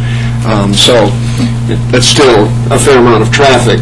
If it's 10 per, is that the magic number? Yes, 10 Okay, per so house. 300 trips a day. I guess that's still a lot. That's still a lot of Yes. trips. Okay. So, are there plans for alternate access to that piece of property as you connect it with your other future developments? Our plans are to connect through this yellow, since we own this property, to develop, this thing's not, here we go, develop and come out this direction, and then come out to Hartford Bluff through here. We also believe that there should be a U-shape, a horseshoe, where we can do a real collector. And I know the city has shown, staff has shown that we should put a collector down in this direction. Either of those may or may not work. We just wanted to work with the city, and our proposition is that this is eventually still just a local street, and eventually we'll have the correct thoroughfare to make sure this whole entire area is taken care of. Now, meanwhile, this Lakeview Lane Road certainly was intended to eventually service additional traffic. It's there, and it's intended for us to eventually get some traffic out. The question is, what is a lot? And I would challenge anybody, including staff, a lot is just a bogus number, and really, leave it at that, I suppose. I can say that's not a lot, but, sure, just leave it at that. Any other questions? I have a question. I know that you could possibly put 46 homes on this piece of land, but you're saying that that 30 is kind of your magic number. Would it be more appropriate to try for a planned development so that we could kind of ensure that you will just have those 30 homes on that 10 acres? Sure. You're saying let you control it, I suppose, or let staff control it. That would be okay, too. But we've submitted to staff a document that shows what we're intending to do already. And rather than halt the whole proceedings, what we've done so far, including a lot of engineering studies to figure out what we can do with sewer, why don't we communicate to you that we plan on doing that and show that our drawings are correct and not 46, and move in that direction. That way, I didn't want everybody to see the whole diagram because, first of all, it's not final, but we can, by next council meeting, show you an actual drawing of exactly what we intend on doing. Would that suffice? So is it basically a preliminary plat? Right. I could show that next council meeting. And actually, the way it's drawn, at least on, sketch, is actually 28 lots. Exactly. And it shows roads, but it's very rough, and I didn't want to show some rough stuff right now, but I can certainly show a cleaned-up version by whenever the next meeting is. So, staff, is there a mechanism for tying a preliminary plat or a plat to a zoning request? Well, I would call it a site plan, and he could do that as a site plan for a planned development, single family, that even allowed some flexibility beyond that, if it's a preliminary thing and there's a possibility of changing it. So, I always kind of think of the worst case, if something happens to Stella or Markandone and somebody else ends up with the property, and here they've got a piece of property zoned SF1, and they can come in and put 46 homes on it, and there's not much we can do about it at that point. So It wouldn't require starting over. That's more restrictive, so we could do that, and if he's willing to do that, if he's far enough along, and if something changed, it's a simpler operation to come back in and amend that site plan than it is to start over with with I rezoning. think that would be very acceptable. I would be happy to do that, and I can work with staff to make that happen. We could do that on the second reading if it's All council's right, pleasure to that'll be move fine. that forward. I'll submit all the documents to staff and be ready the next time around to show you exactly what that plat would look like. But I'd like to conclude my presentation with, gentlemen and ladies, this whole area really, we're calling it the wrong thing to call it UE. And I don't want to have a discussion about that, I'm sure you don't either, but we really need to think beyond. Staff is caught up with, hey, I got to deny it because it doesn't meet my site plan. And really, if we're going to do something in this area, we really need to think a little bit broader of what we're going to do. So I'd like to make my final comment that this whole area deserves city sewer, deserves water, and deserves city attention, not just brush it off every time. We've done this the last time we came here with the Las Colinas development, and we had to fight hard just to get where we were. And we're doing it again. The whole area really needs your attention about what it's really about, including sewer. And I'm thinking Ridgewood Estates, Ridgewood needs a piece of that pie as well, since it's been annexed. So thank you very much. Appreciate your comment about that, and that's an issue for council to deal with, and staff's doing exactly what they should do when it's contrary to what the comprehensive plan is, and they come back and deny, then it's for P&Z and for us to deal with. But, and then I have no issue with your recommendation or for us, and you're right, if we continue to do this, we need to look at it and make a change, so if that's the way we're going. But staff is perfectly doing exactly what they should do, what we hope that they would do relative to their recommendations based on what the plans are, so we're okay with staff. So, thank you, Mr. Rendon. Other comments or questions from Mr. Rendon? Anyone else wishing to speak before the council on this item? I do, Mr. Mayor. Yes, sir.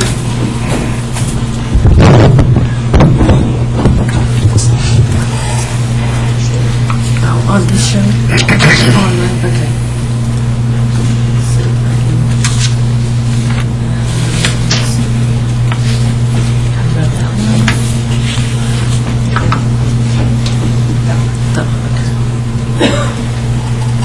My name is Brandon DeCrube. I live at 219 Timberline Road,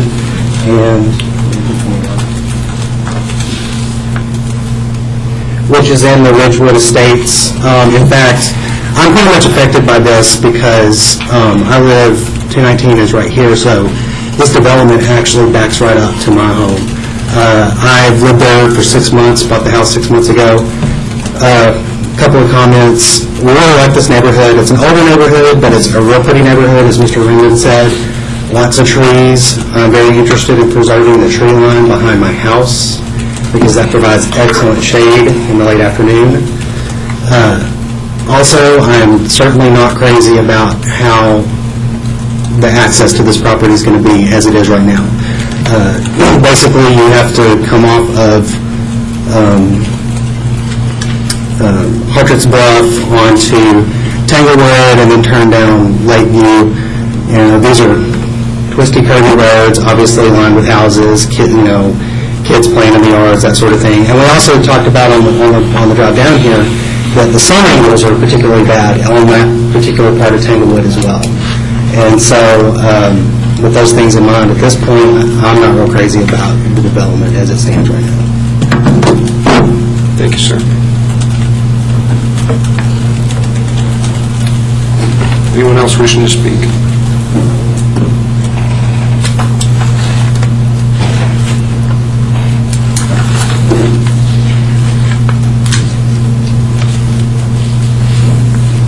Yes, my name is Robert Robbins. I live at 202 Tanglewood Road. I'm sorry, could you say your name again? Sorry? Would you say your name again? Randall Robbins. Thank you, Mr. Robbins. Yes. And I was wondering, I live within the roads. The road is made of Tanglewood Road, runs from 93 to Wicked Bluff. It'll be a main road. But my concern right now would be that there's no curbs and no gutters in the Ridgewood addition. And we do seem to have a drainage problem where the water runs downhill. My neighbor's house, the last big rain, she had about a foot of water in her garage. It came up to my garage door, and I was wondering if this development might affect that, whether it would make it worse or maybe make it better. But that's my concern. Thank you. Thank you, Mr. Rock.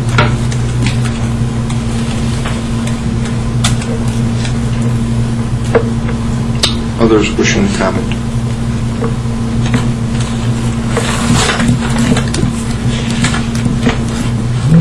Mr. Robbins, we'll let our staff get back to you, or you can contact our staff with what EPA or TCQ, whichever one controls, I guess it's EPA, on the water drainage and how that's impacted and what they have to do with new construction to retain their water so it doesn't change the characteristics beyond what it is today. If you already have problems, then you could still have problems, but at least they shouldn't be any worse. But staff can give you more details. That's not my area of expertise, but want to address your question, and we're just not prepared to do that at this point, I don't believe. So, anyone else wishing to speak or ask questions, make comments? Seeing no one else wishing to speak, I'll declare the public hearing closed. Council, other comments? If not, to entertain the motion on the first reading of item 9. Motion to approve item 9. Second. Motion second for approval of item 9 as described, and I understand that'll come back for the second reading with a plat tied to that, or site plan, I guess is the correct. I think or do we need to plan development is, I think, what Well, okay, yeah, let me ask, is that what we want to do at this juncture, is to modify this to a plan development? Well, we'll do whatever you would like, but I think what we were talking about was bringing it back with the plan that he's working up as a site plan for plan development. Okay, all right. So it would be, and I don't mind modifying my motion at this juncture, or should we wait until we see the site plan? What's the appropriate and easiest thing to do? I don't think it really matters. I think we can do that in second reading. It's more so restriction. if it's not plan development now, we can change it to plan Yes, we development then, and still have it be the second reading on it. Okay. Correct, because it's more restricted. Okay. So I have a motion and a second. No further discussion, Madam Secretary? Councilmember Dunn? Aye. Councilmember Jansen? Aye. Mayor Pro Tem Luna? Aye. Councilmember Schneider? Aye. Mayor Jones? Aye.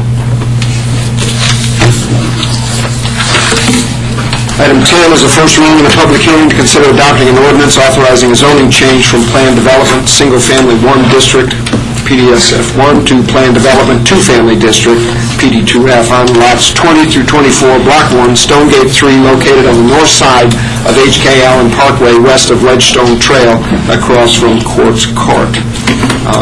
The applicant has requested to table this item.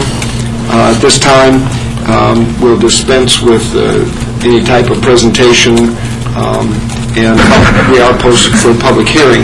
So anyone wishing to speak before the council on this item relating to a zoning change in the Stonegate 3 area may come forward, station your address for the record prior to making your comments, and you may do so at this time.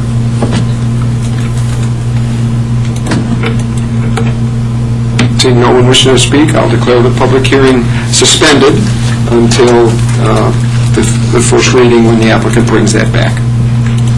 Motion to table item 10. Second. Motion is second to table item 10.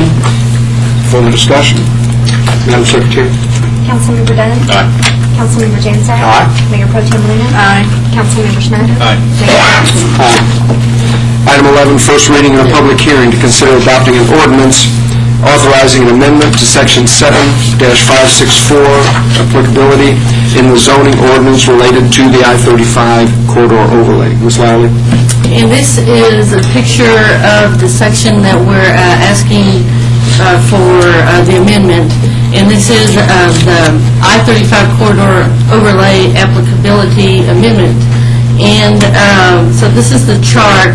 And we discovered that we needed to tweak this particular section of the I-35 corridor with one of our recent zone changes that dealt with renovations along I-35. And so the background is that this was adopted July 2009, and it regards development triggering I-35 corridor standards whenever you develop or do renovations, when do the I-35 standards kick in. And so that's what this actually deals with. And so the issue that we have is that this, the trigger for I-35 standards that kick in has been based on the increase in the tax roll. And so we've discovered that is a little difficult for us to actually be able to control at the time that we have a request coming in, since it involves the tax rolls for the next year. So the request deals with, and then just talking about the assessed value is hard to track, and then what we've done is change the wording so that we're able to look at that and assess it at the time of the request or the renovations to find out if the I-35 standards are needed for that area. And so basically what we're doing is marking out in red the areas that pertain to the tax roll, and then basically what we want to do is allow it so that we're actually we're using the assessed value of the property as it is today, and then using the estimate of what the renovation is going to cost at the time of the building permit process.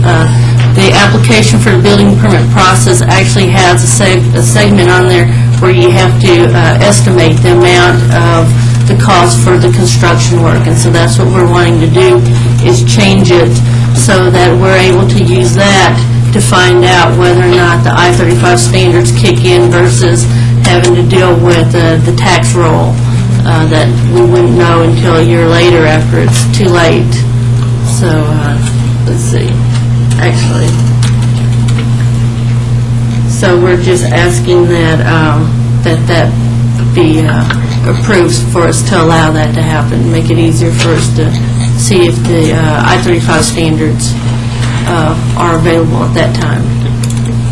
Great. Thank you, Ms. Larry. Question? There being none, this item requires a public hearing. I'll declare the public hearing open at this time. Anyone wishing to speak before the council on this item, please come forward and state your name and address for the record prior to making your comments.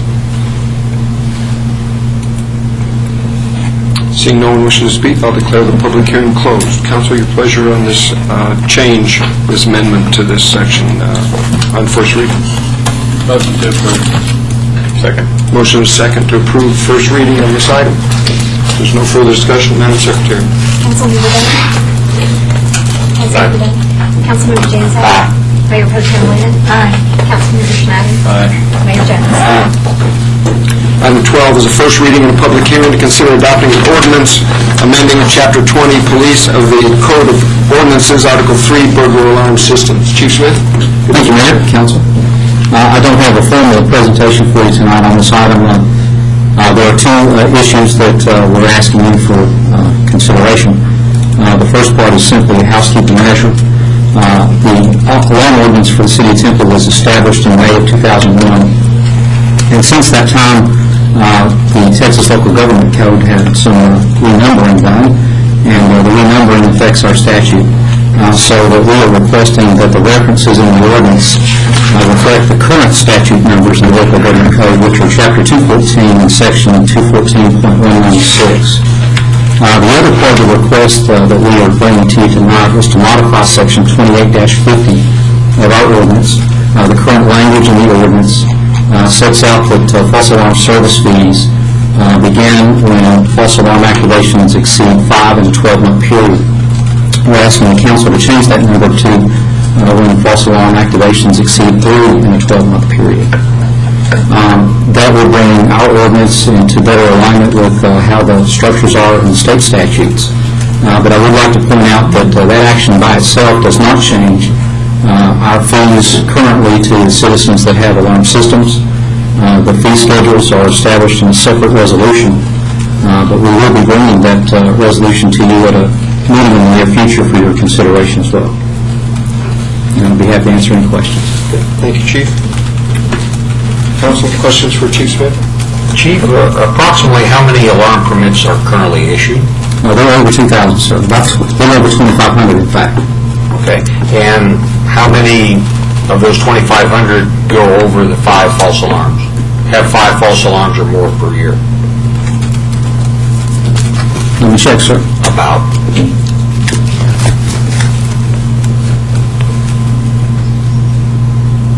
The way we track them, sir, though they're not very full, we track it 4+. And in commercial locations, in FY 2009, we're not quite through tabulating 2010, we had over 600 false alarm activations from commercial, and we had about 60 false alarm activations from residential locations. It went over 4 or just? They went 4 or over. 4? Yes, sir. 4 or over? Yes, sir. Okay. The bulk of our alarm responses to commercial locations. Is there something in particular that you can say triggers false alarm activity? The primary reason, sir, is operator error. Okay. Two-legged rats. I'm guilty of some of those false alarms.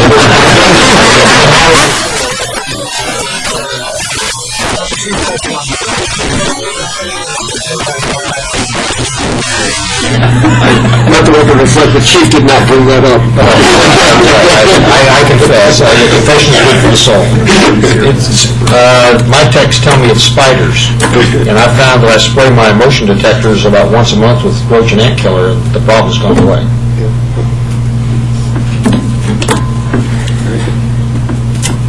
Other questions Coats for the the chief? lenses, right? Across the lenses, yeah. At night, their insects or something will fall across there, and sure enough, they suggested that, and sure enough, that seemed to cure it. Have you checked your batteries in the last year?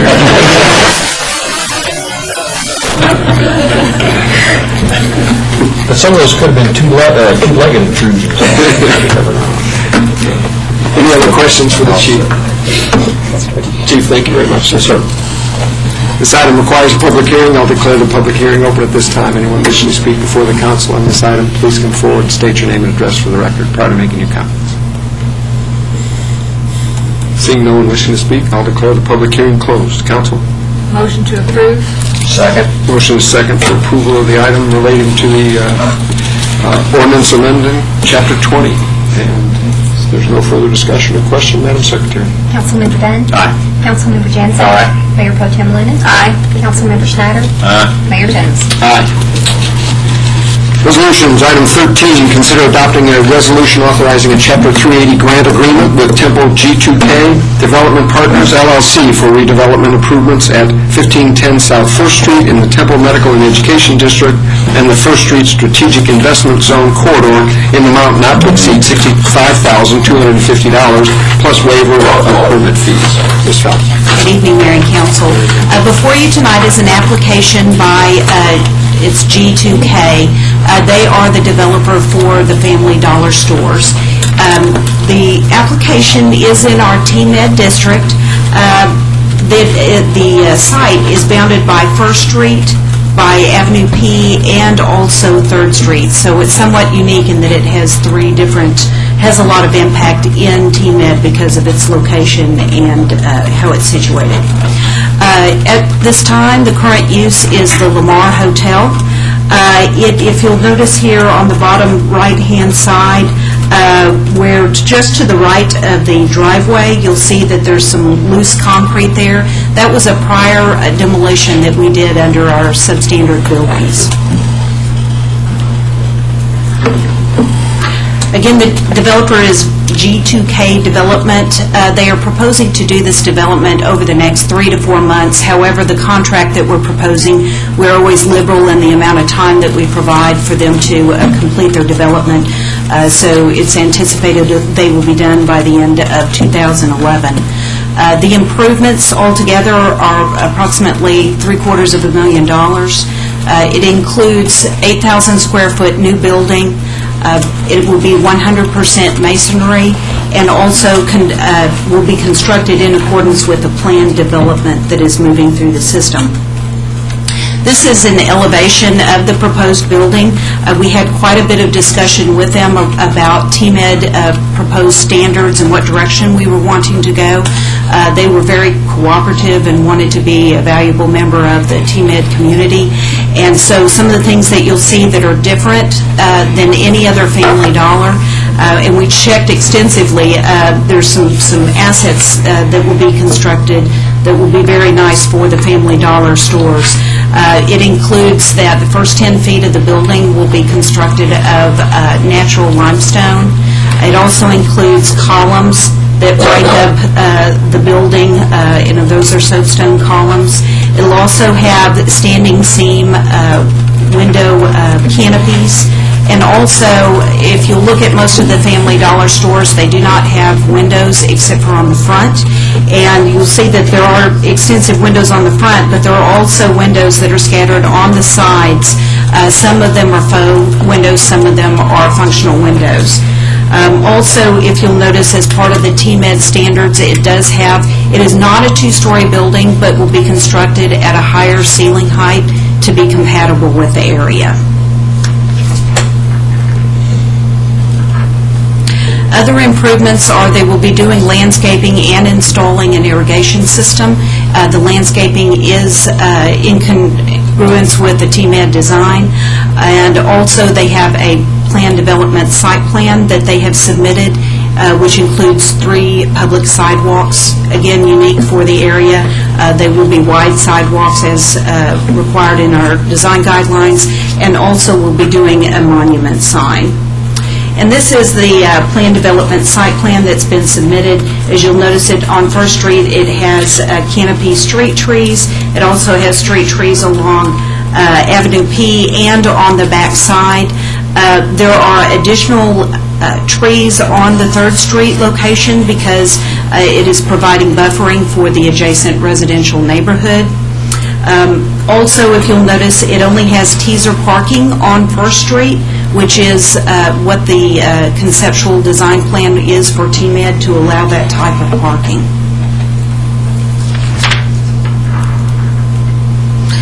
The proposed matching grant is up to $15,000 for facade improvements, $8,000 for sidewalk improvements, up to $9,000 for landscaping and irrigation.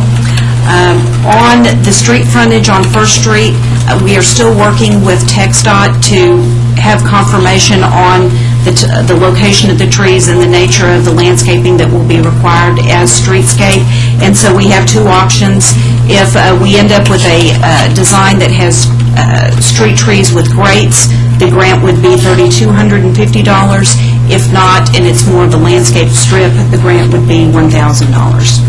It also provides for waiver of permits and fees, and also assistance with demolition and disposal. The maximum cash outlay for matching grants funds would be $35,250, with the contracted or in-kind services by our staff for disposal and demolition of the existing buildings. And I would be happy to answer any questions you might have. The amount of money that we have allocated for SIS for this year, does the in-kind go against that, or is that strictly a cash amount that's allocated? It is not. We have $85,000 for this year. The 35 would count against that 85. The 30,000 we are budgeted in the construction safety department. Other questions for Mr. Faust? Thank you, ma'am. Thank you. Good. Council, if there are no other questions, this is just an action item, so entertain a motion for approval or your pleasure on the Chapter 380 grant agreement. Motion to approve. Second. Motion second for approval of Chapter 380 grant agreement with Temple G2K Development Partners. If there's no further discussion, Madam Secretary. Councilmember Dunn. Aye. Councilmember Jansen. Aye. Mayor Pro Tem Lehman. Aye. Councilmember Schneider. Aye. Mayor Jones. Aye. Item 14 is consider adopting a resolution authorizing the final plat of Hartrick Addition, a approximately 3-acre, 2-lot residential subdivision on the west side of Hartrick Bluff Road, south of FM 93 in Temple's southeastern ETJ, with developer requested exceptions to Section 3398 sidewalks, Section 3393 perimeter street fees, and Section 3380 fire hydrants of the subdivision ordinance. Ms. Lowry. And this plat is out of the city limits. It's in our ETJ. And if you look at the aerial, you can see the red line up at the north of the aerial is the Temple city limits. And then this is Hartrick Bluff Road, so it's just south of the Temple city limits. And it's on Hartrick Bluff Road. And then the property is this yellow square. Presently, the developer is wanting to turn one lot, or just one parcel, into 2 residential lots. And this is a copy of the plat, which basically is just dividing it right down the middle so that both lots have frontage on Hartrick Bluff Road. And so the background of this is that DRC deemed it administratively complete on September the 13th. The plat does have the 2 residential lots, and the park fees in the sum of $450 are required for this plat. And the applicant requests the following exceptions to the subdivision ordinance, which Section 3398, waiving the required 4-foot wide sidewalk along Hartrick Bluff Road, which is designated as a collector on the city's thoroughfare plan. The other exception is to Section 3393, waiving the perimeter street fees for improvements to Hartrick Bluff Road. And then the last exception is to Section 3380, waiving the fire hydrant requirement. And let's see.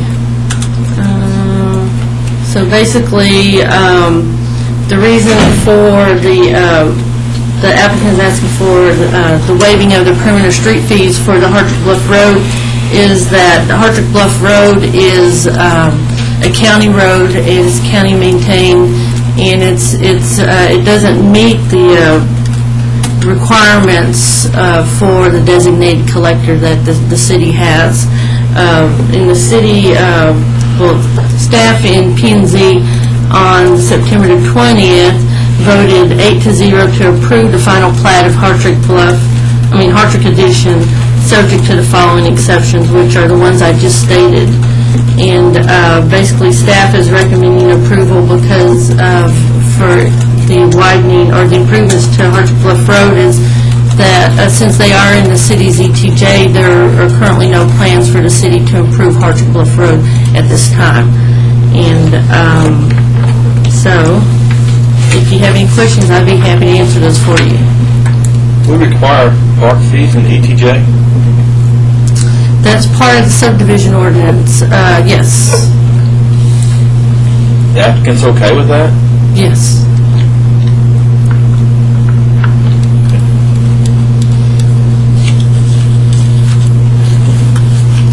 And the park fees are $225 per residential lot. And remind me, we have a requirement to utilize those within a certain distance, within a certain amount of time, otherwise they're refunded to the applicant. That's correct. And so, within what distance? Well, this particular development is within, I believe, a half a mile from the city limits, but as far as the refund, it looks like Jonathan might want to answer. It's about a quarter mile is the distance, to your question, and away from the residents. We can spend it within that area. So we're a half mile outside the city limits. And what is the time frame in which 5 years. So within 5 years, do we anticipate that being in the city limits and developing a park within that area? I would say we save the paperwork and headaches of taking the money and then giving it back 5 years from now. That doesn't make a whole lot of sense to me. It's going to cost you $650 to do all that. But we'll make 1% on that per year. I know. Finance chimed in if we're lucky. So, entertain a motion on this item. I'll make a motion that we approve it with the exception of not collecting park fees, in addition to the other exclusions that are listed there. Motion, is there a second? That work? Second.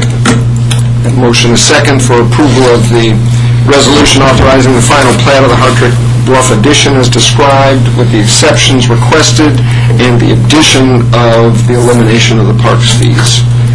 Does that adequately cover the motion? Second. Mayor. Okay, if there's no further discussion, Madam Secretary. Councilmember Dunn? Aye. Councilmember Jansen? Aye. Mayor Pro Tem Williams? Aye. Councilmember Schneider? Aye. Mayor Jones? Ladies and gentlemen, thank you for your attendance, your comments, your participation. That concludes this evening's meeting. We are adjourned.